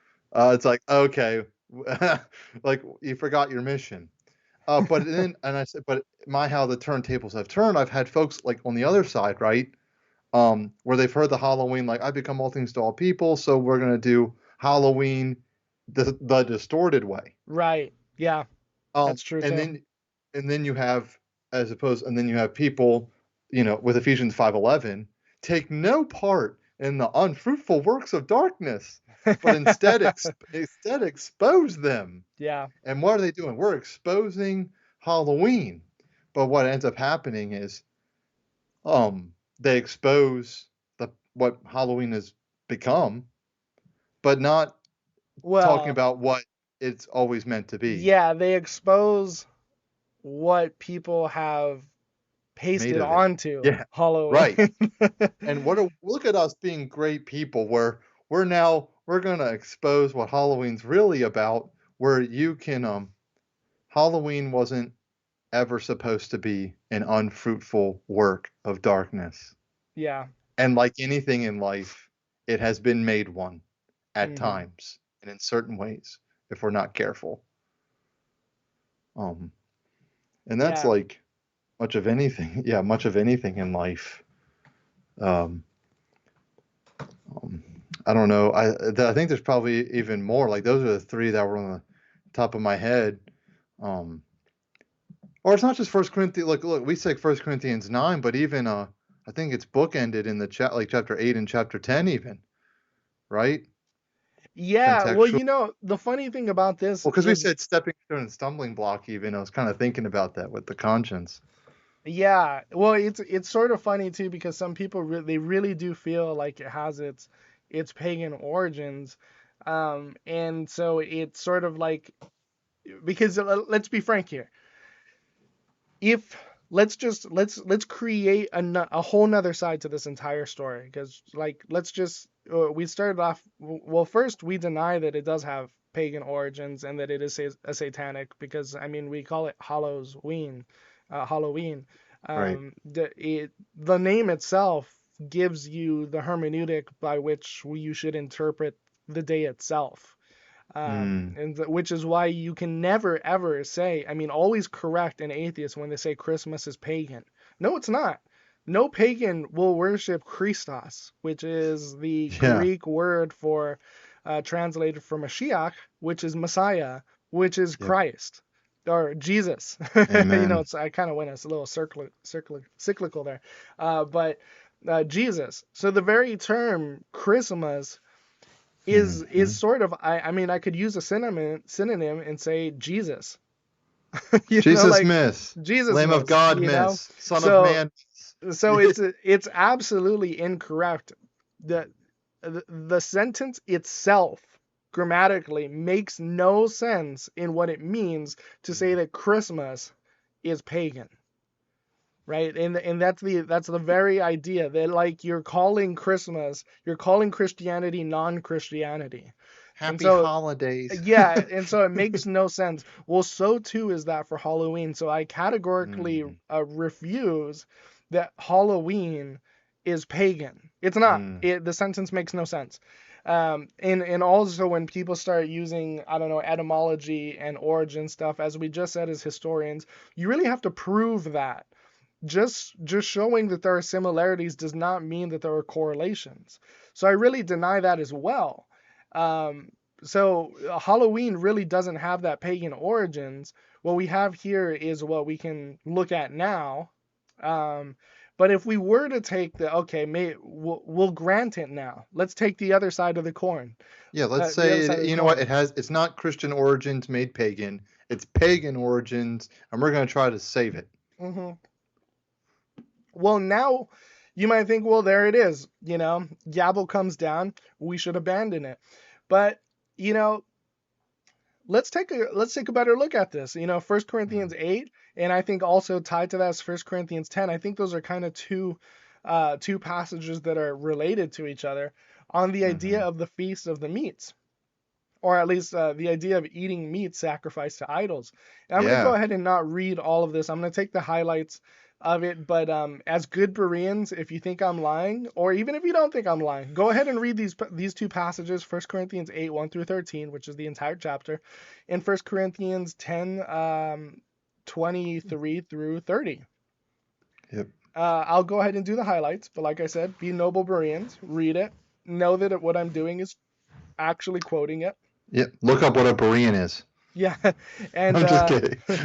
and I'll be reading from the ESV, but it says, now concerning food offered to idols, so that's what we're talking about here, food offered to idols. We know that all of us possesses knowledge. Now I'm just kind of emphasizing that. Okay, so continue No, on. it's, yeah. This knowledge puffs up, but love builds up. Alrighty. So if we go down to verse 4, therefore, as to eating of food offered to idols, we know, this is what we know right here. Let's continue on. An idol has no real existence, and that there is no God but one, which is our God. That's our God Yahweh.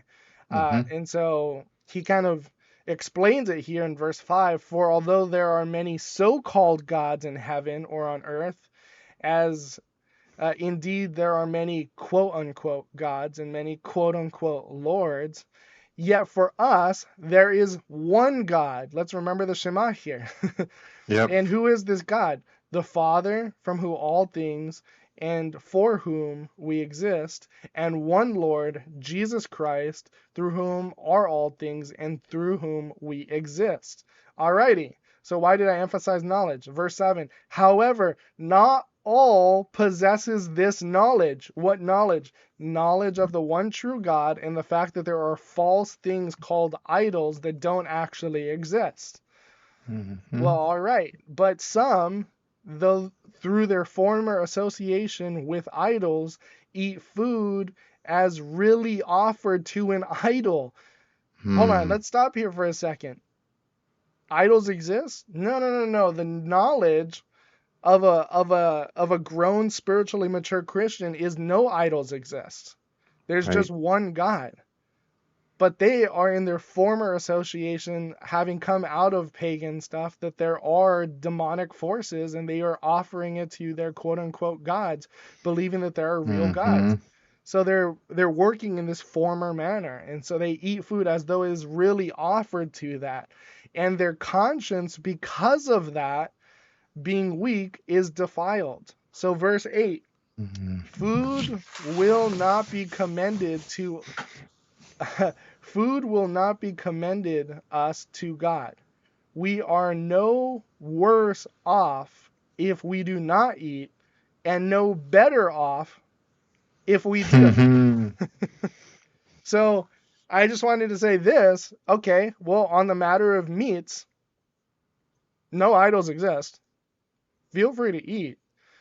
Verse 8 says, we're not any better or any worse if we eat meats because there are no idols. It's the people, the weaker brother, who believes that there are really idols, that they came out of that, and so they have a huge conviction on their heart to that which is not really there, and so it condemns them. But Paul leaves it in this sort of neutral space of like, hey, meat's just meat. You know, if it doesn't bother you, there's really no reason it should be bothering you. So verse 9, it says, but take care that this right of yours does not somehow become a stumbling block to the weak, which brings us, to his sort of conclusion, verse 13, therefore, if food makes my brother stumble, I will never eat meat lest my brother stumble. So he's saying, well, it's sort of the weaker brother has manufactured a problem. And because he's manufactured a problem and he's come sort of from the cults, he's now believing that there is indeed idols that exist. And so his eating of the meat actually convicts him. And so I'm going to try and not make him stumble. It's the whole reason why we do the whole alcohol thing as well. But 1 Corinthians 10:30 picks this up again. And verse 23 says, all things are lawful, but not all things are helpful. All things are lawful, but not for the building of up. Verse 25, eat whatever is sold in the meat market without raising any questions on the ground of conscience. Now, I think that's hilarious because essentially what he's saying is you can go ahead and eat meats, guys. And if you're in the marketplace where they sell the meats that were offered to idols but not used up in burnt offerings or any of that, so they go ahead and offer it to the community at a cheaper rate, you know what you do in the marketplace? Don't ask. Mm-hmm. Don't ask. Feel free, because there is but one God, the Shema. Hear, O Israel, the Lord our God, the Lord is one. There is one God, there is one Lord, Jesus Christ. Those meats are fine. They got offered to no one. Mm-hmm. So have That's why you gotta fun. pray over everything you eat. Pray before you eat meals. Yeah. That's why. So it's like, feel free to eat at a cheaper rate. Yeah, absolutely. Don't be asking questions. There's only one problem. Verse 27. If one of the unbelievers invites you to dinner and you are disposed to go, so probably evangelistic or something, or you have to or something, eat whatever is set before you. That's fine, without raising any question on the ground of conscience. There we go again. Don't question it. It's fine. There's fine. Don't raise any conundrums for yourself. But here's the problem. What if that person raises the conundrum for you? Verse 26, but if someone says to you, this has been offered in sacrifice, then do not eat it, for the sake of the one who informed you. Who is that? That's the unbeliever who invited you over, and for the sake of conscience. Verse 29, and here's the hermeneutic. I do not mean your conscience, but his. And so this entire thing of the meats is we have the stronger brother and the weaker brother. The weaker brother has not spiritually matured into the full knowledge that there is but one God. There are no idols. There's no spiritual forces, that they can eat meat because it wasn't actually sacrificed to idols. It's just meat at a discounted price. And you know what's a better thing? So it's a non-factor. Don't ask. Don't ask. And so you can enjoy the meats if you're if the person who invited you over decides that he wants to tell you, which actually creates sort of a religious conflict here at the dinner table, because now he wants to know whether you would eat a meat sacrificed to idols. In some sense, he is now testing you. Don't eat it, because now it's his conscience against yours. You're fine, but because he made it a big deal, you have to raise up to that a little bit, and you're just like, okay, well, I won't eat it then. But we have that liberty. Well, here, why did I bring all of this up? Now, saying that this is pagan. Yeah, why are we talking about meat? Well, let's go ahead and say that that Halloween is completely pagan and satanic. It's completely watered out all of those elements to the point where it no longer is any of that. What does this passage say for us? Well, one, it says, don't ask about its history. Enjoy the meat, enjoy the holiday as it is now, and thank the Lord that you have community and you have free candy for your children and for yourself. Don't ask. Now, if there are those Christians who are so convicted by this, and in fact, I had a friend who came out of cults, and so they were really convicted by this, don't tell them that you're going to celebrate it. Don't make it a big issue for them, right? Because then they're going to have this internal conflict. Yeah, go ahead. Did you want to say something? Well, two things. Paul, you can always kind of understand the reaction that Paul wants.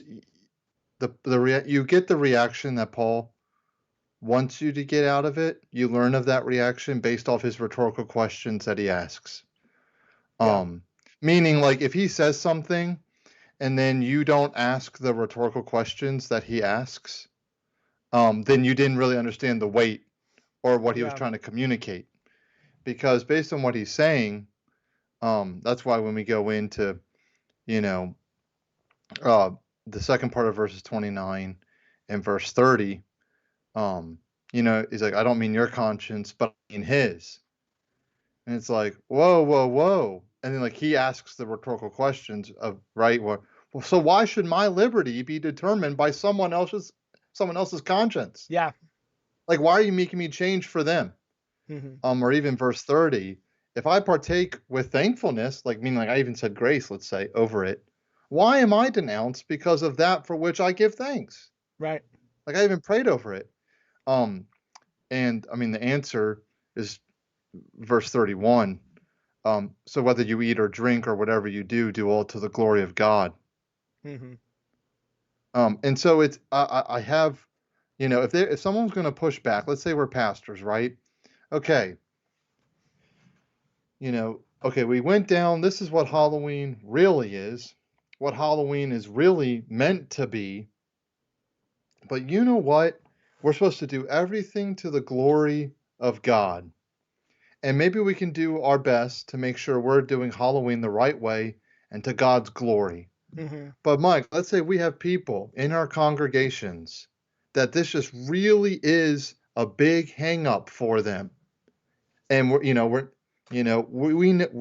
we're thinking, hey, we're not asking about it. Hey, we know the real meaning of it. We know what it's actually supposed to be. Do we side with the weaker brother? And we're like, you know what? I know what Halloween really means and what it's supposed to mean, but we're not going to do it for the sake of their conscience and their, faulty understanding of it. Or do we like, okay, we need to inform them about what it's really supposed to be in time. That's part of the reason why we're doing this episode, right? Yeah. Of like, hey, we've actually heard a lot of weaker brothers, times that I've abstained from Halloween, times even as a kid where it's like, Mom, I don't want to do it this year. Mm-hmm. Because even, as a 10-year-old, I was like, I didn't feel right about it that year. I don't know why. It really Yeah. was it maybe I just was scared or I didn't know who was going to be there. I just didn't feel it's got to be a lot when you're a 10-year-old kid and you don't want to go get free candy. Like, can we just get can we just get it all discounted the next day when Walmart's trying to clean it all out for Thanksgiving or Yeah. Christmas? Um, where like, because we're pastors, right? And so, and we lead by example, and kind of like Paul here, we certainly don't want to set up this. We definitely don't want to be the ones causing others to stumble. Uh, so if this is something that might be a matter of liberty for us, do we kind of side with them until we're able to inform them about like, hey, this is what um, Halloween really is, and like, hey, brother, not to undermine them, but like, hey, you know what? Um, Believe it or not, it was never supposed to be what it was made to be. And it's just another thing that Satan distorted, actually. Mm. And something that's supposed to be celebrated. And if you find that one person, though, where it's like, yeah, they just don't, then maybe I'm not going to be like, you want to go trick or treating with my kids? Um, Yeah. but like, so we need to be like, it's not about idols, but maybe let's talk about the Halloween issue where it's like, um, you know what? They don't know the full understanding of what Halloween was supposed to be. They still have this, Anton LaVey quote in their head. They Mm-hmm. don't think they might not think it's sarcastic. They might not know it's sarcastic. They're reading the blogs of what Halloween's meant to be. They even go down the rabbit trails of this is why you don't do jack-o'-lanterns and everything. Yeah. Where it's like, you know what? I'm going to become all things to all people. And that means I'm going to be a person that doesn't celebrate Halloween for them until I'm able to work with them to see what it's really meant to be. And I think like in this, unless like this is all I have, I'm just gonna close with myself. You might have more to say, but this is how I Okay. kind of it just because I just know I'm not gonna have any. I'll just listen. I don't have anything else to say. Okay. But it's important to me because I've been on both sides before. Like there's something wrong with Halloween, and then I'm kind of like, you know what? Are we just inviting evil in? Like, are Yeah. we humoring it? Are we giving the devil a foothold, if you will, um, by celebrating? And it's a reminder that as a Christian, like as a Christian man in general, not even a pastor, but also that I just, you really need to know the what and the why and the how and the when and the where, um, behind like all the holidays that we celebrate, Yeah. and how they've been distorted, positively or negatively. And then really understand if you are or aren't going to celebrate something, like why that is.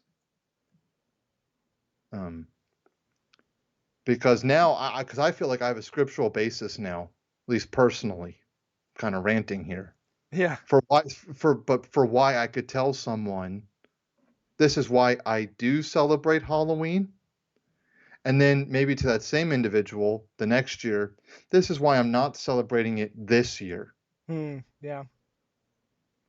And because like, and I'm a dad, so like what happens like as soon as my kids like start, you know, missing the true meaning of Halloween, like, you know what, we're not doing it this year, you know. That might be just good fatherly discipline where it's, hey, if you just want free candy, I'll get you candy, Yeah.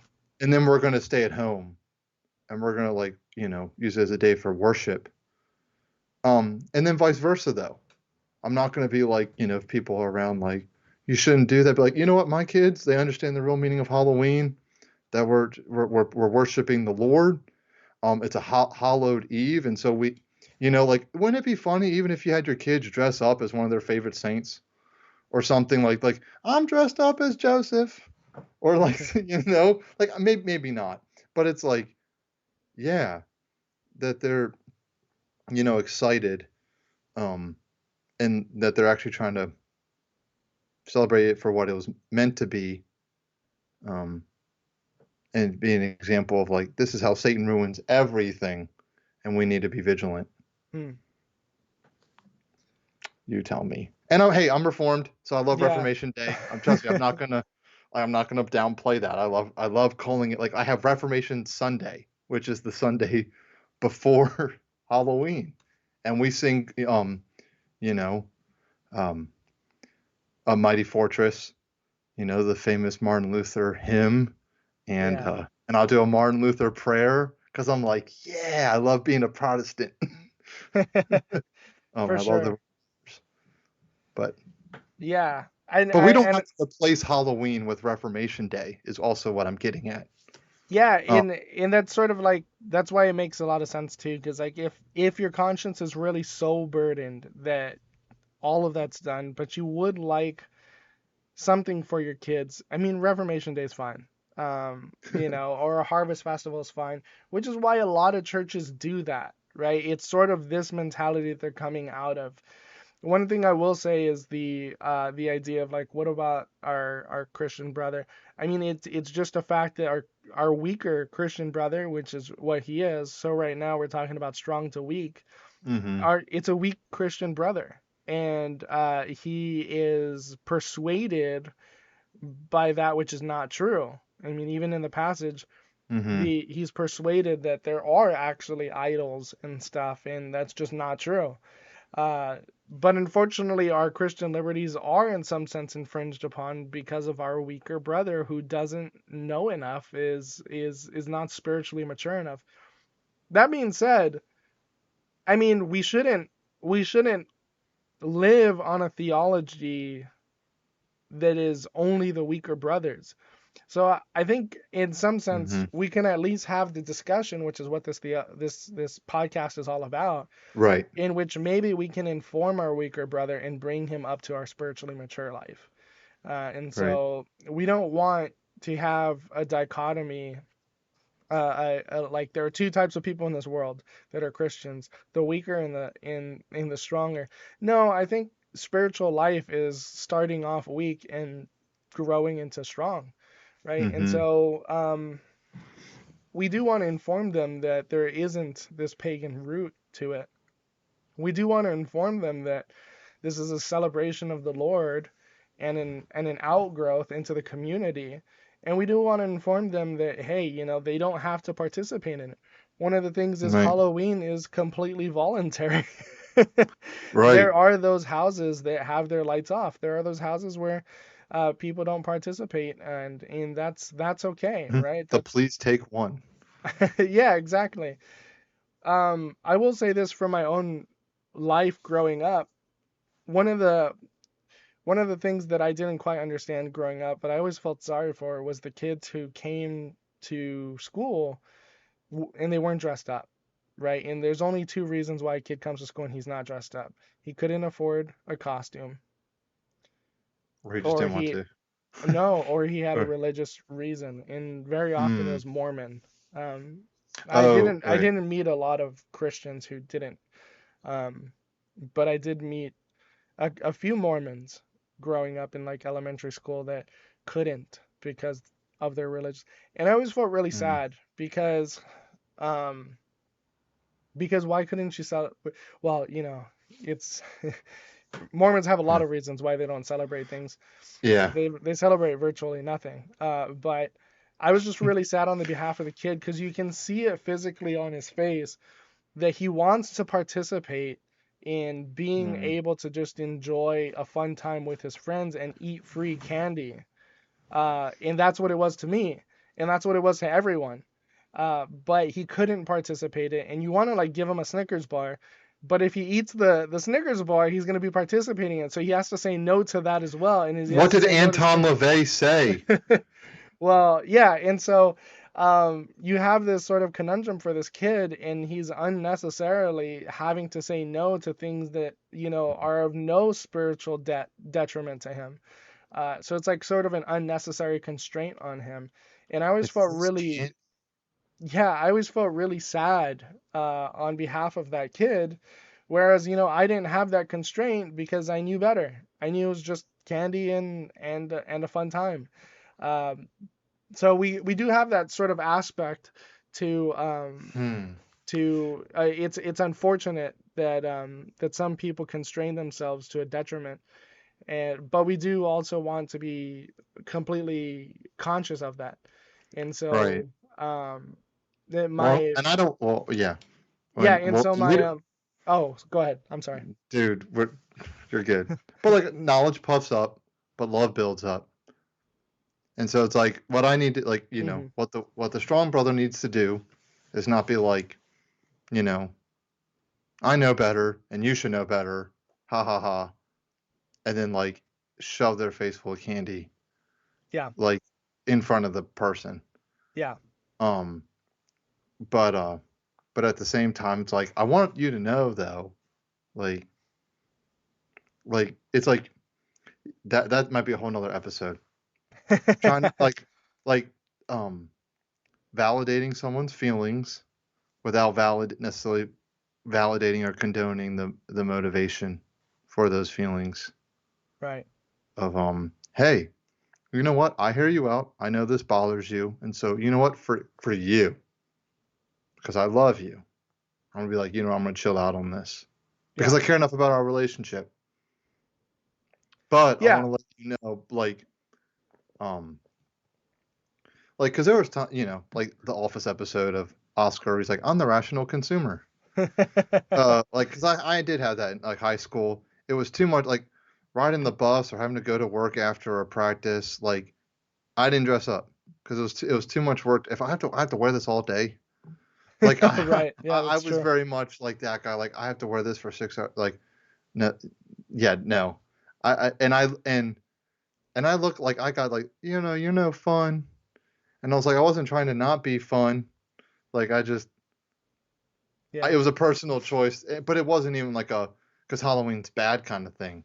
It was just like, what, I'm gonna leave my light on, or like I'm gonna leave my light off, but I'll put a please take one candy kind of thing. Where it's Yeah. like like I think about like right now, like this year, like my boy's got a bedtime. I don't want anyone knocking on the door, make the dogs go berserk, and so it's not even like, oh, did you not celebrate this year because you're a pastor? It's like actually other practical reasons, I Yeah. didn't celebrate it this year because I was lazy. I was always lazy. I'm a bad pastor, actually. I just, I should have celebrated Hallows Eve. I'm a yeah, bad pastor. Like, I really just wanted to watch a movie on Netflix and enjoy the day off. yeah, I mean, to be, I mean, quite honest, I'm just, yeah, Yeah. yeah, But no, yeah, but, you know, so sort of my view on Halloween in light of the Weaker, and it's just kind of funny because it's like the Weaker is in the wrong here in his understanding of Halloween, but hmm you do still have to mitigate that.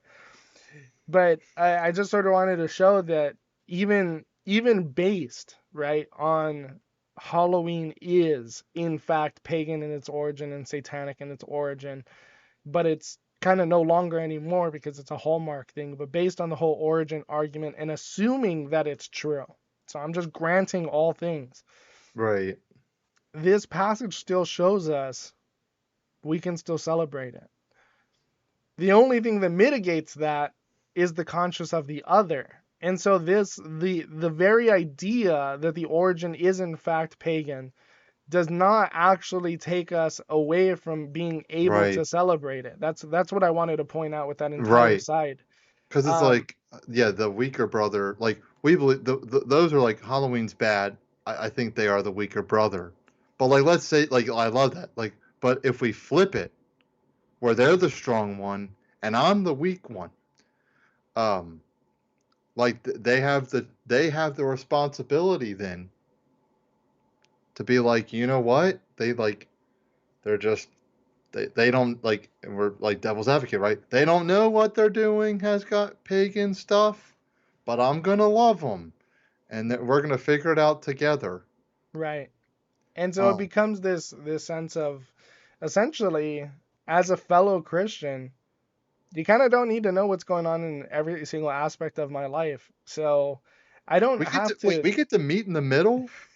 So yeah, like I can feel strong, and you can feel like you're the strong one, and either way, hopefully we get the same result, which is yeah. love that builds up. So me and my kids, we can do trick or treating and you don't know it.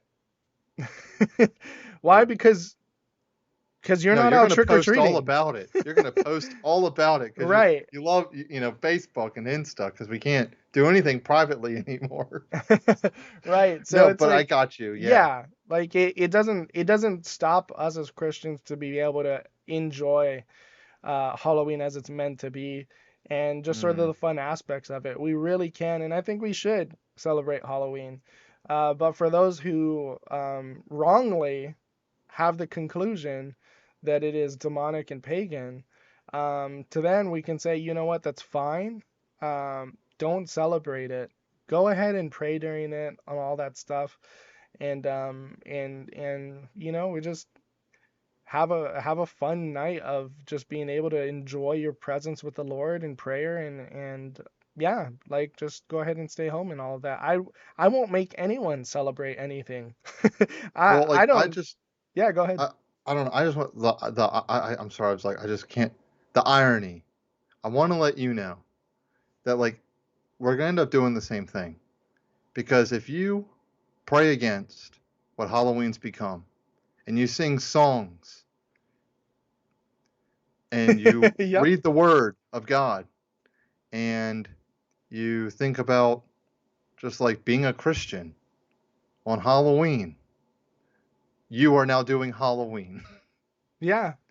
The irony is like if you we're gonna together pray against what Halloween has become, what they've made Halloween to be, and ironically, or maybe you can even say providentially, we're actually going to accomplish the same goal Yeah.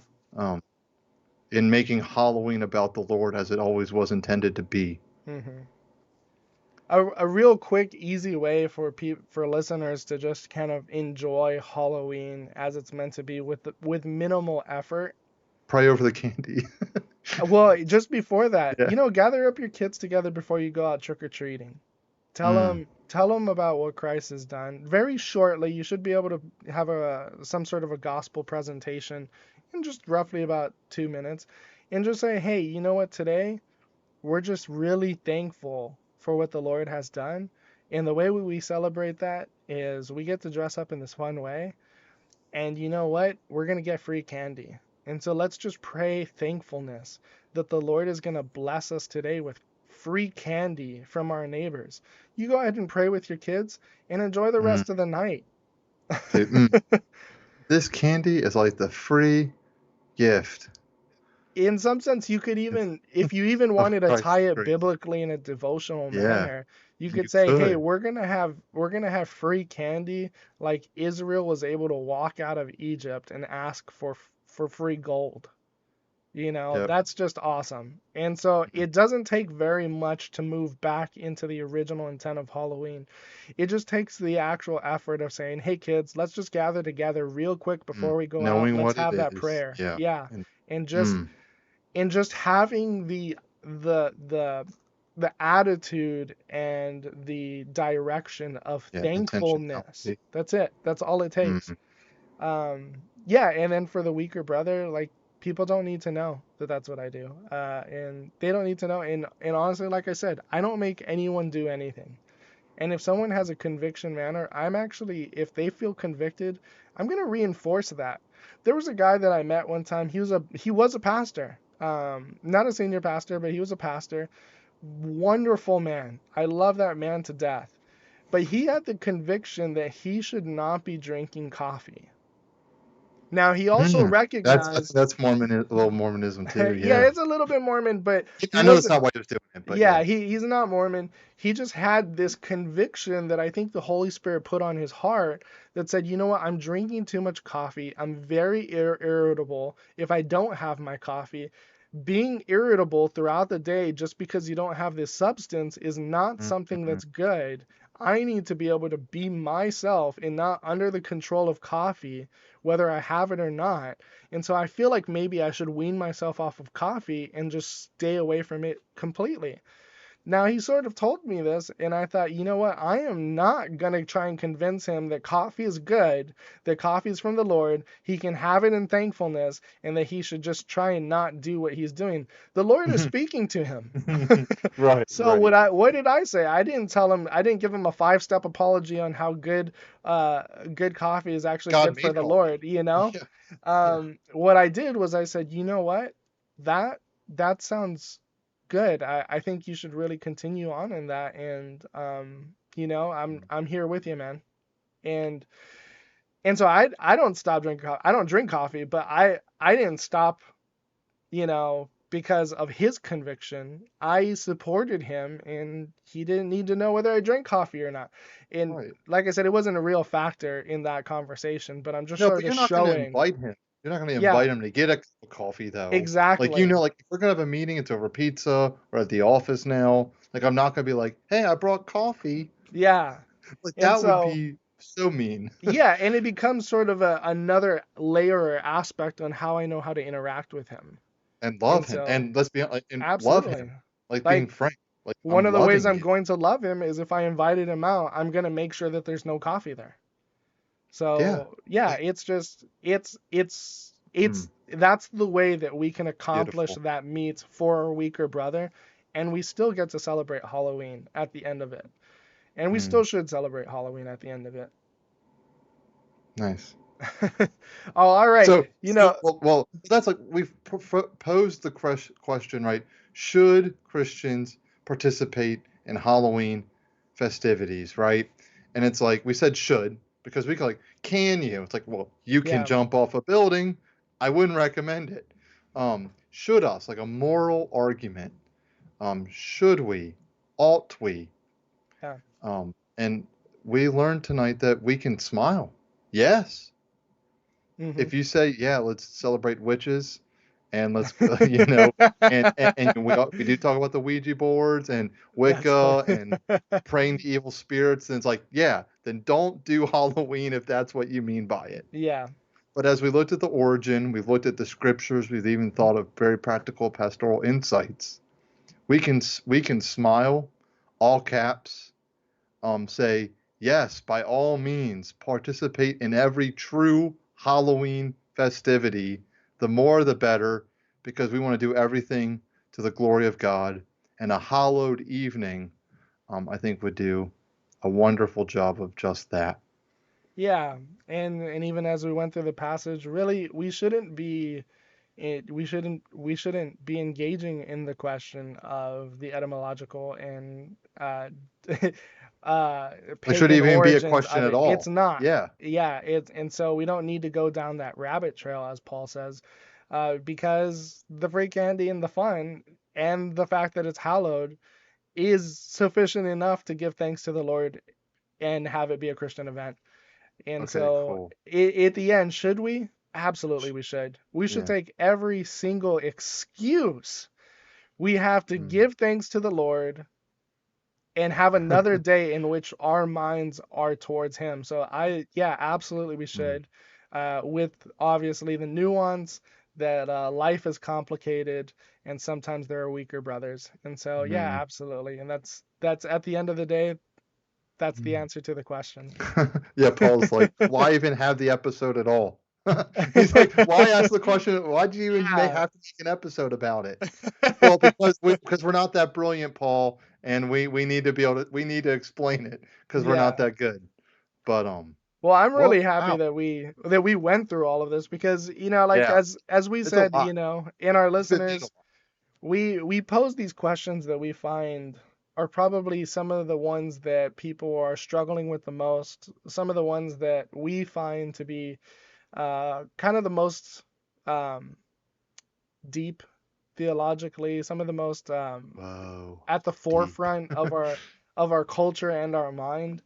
And this is certainly one that is very that is often posed, that is very loaded in the discussion, and it comes every year. And as we said, we don't have a time limit on this. What we really are prioritizing is being able to cover the ground and have the discussion. And I think this episode was actually a perfect example of that, as it's highly controversial. We didn't try and constrain the conversation to 1 hour and see if we can fit whatever we could. We're at about 2 hours now. Oh And my, I was trying, but you were like, no, nah. but I also have heard from some of our viewers that they would like longer because they have noticed that we do kind of cut a little bit into and try and make sure that our episodes are 1 hours. And to be fair, we do try and stick to a 1 hour mark. But I did think, with this episode, we would just let it fly and see however long we wanted to go. And this was a 2 hour discussion on Halloween, and I really do think that you Mm, guys will have enjoyed this episode and all the content that we covered. And I just wanted to show you guys that, hey, there's so much to think about here. There's so much good theology, biblical grounds, and all of that stuff that is for the benefit of the kingdom and for the body. And so I really hope mm. that you enjoyed this. We do have a recommended resources at the end of the uh, at the end of the episode, but I was thinking because it's so fitting for our topic, I just wanted to pose this to you. And you being an adult, I just wonder if I'm going to kind of send you into a shock. But Dave, what is your favorite candy? And I'm just going to ask that question instead of a recommendation of a resource. Oh my gosh. Mm. Yeah, my favorite candy. Well, it recently changed because they well, it's the same candy, but they revamped it, and so I Oh, always love oh, it's a tie, but no, I love Reese's cups. see, Um, this is why I said it yeah, earlier. yeah, It is I such a love yeah. conundrum for adults. Um, it's I'm saying it's upgraded. Like I love Yeah. Reese's cups, but I've upgraded Mm. to well, I'm always be reformed and always reforming. Semper reformanda. That's so Uh, funny. where I love love Reese's cups, and I get king size, and then they came out with like the jumbo Reese's Oh my cups. Remember you goodness. seen like how huge, Yeah. and now they have Reese's cups that have the Reese's minis inside. What? You got And like so it's like, Reeseception there. yeah, like it's almost like because you've seen like those cookie or like brownies that have like chocolate chips in them or something. It's Mhm. like that. So they have Reese's minis inside of a Reese's. And it's like, yes, more chocolate, more peanut butter. Yes. I need Oh, more Reese's. and it's funny because I'm not really a peanut butter guy. Like Oh wow. I'm not getting like peanut butter like ice cream. I'm not getting like a milkshake, but like Reese's, I don't know, dude. That's funny. Delicious. What about you, my guy? You can only pick one. I'm trying Yeah. to think because I've had so many snacks in our dorm room days. You know, Well, this your this favorite would candy. actually kind of maybe surprise you. Fun dip, I just was straight up just red I dye was and just sugar. talking yesterday about candy too, and I was saying, originally my favorite candy all throughout like my teens and even like yeah, pretty much all throughout my teens was Three Musketeers, but I actually switched, and this has been my candy Mm, for oh man, oh since I no. was probably about 2021 now. Snickers. And Really? I love Snickers, but there serves sort of a purpose to it too. And I've loved Snickers not just on how it tastes, but also because it fills you up. The protein. You're not Yeah, you when you're hungry, Mike. that's why they do it. And You're a weaker brother. there have been times when I was out somewhere and there was no place for food, but there was a little bit of candy at like a shop, and I bought a Mm, Snickers to hold me over. And so Snickers has been my favorite candy for probably about over 10 years now. wow. I know. Like I know. Well, and this is how you know. Like you even know. I think you even know. But you know my wife's favorite candy. Yeah, Sour I know it, Patches, and you know because watermelon. you're watermelon Sour Patch. Not just Yep. any Sour Patch. It's the watermelon Sour Patch. That's why Mike's a good best friend, everybody. That's why we do a podcast. He even knows my wife's favorite candy. Yeah, well, I only know that because my favorite movie candy is Sour Right. Patches, and Yeah. watermelon is one of the best renditions. So we actually Yeah. kind I of know agree. why. Yeah. I know. And we've hung out so much where Yeah. you pay attention. And so it's just like, haha, got it. Surprise. Oh Yeah. man. Well done. I don't know Candace's yet, but You in will. due time, I Yeah, will. in time. Yeah. Awesome.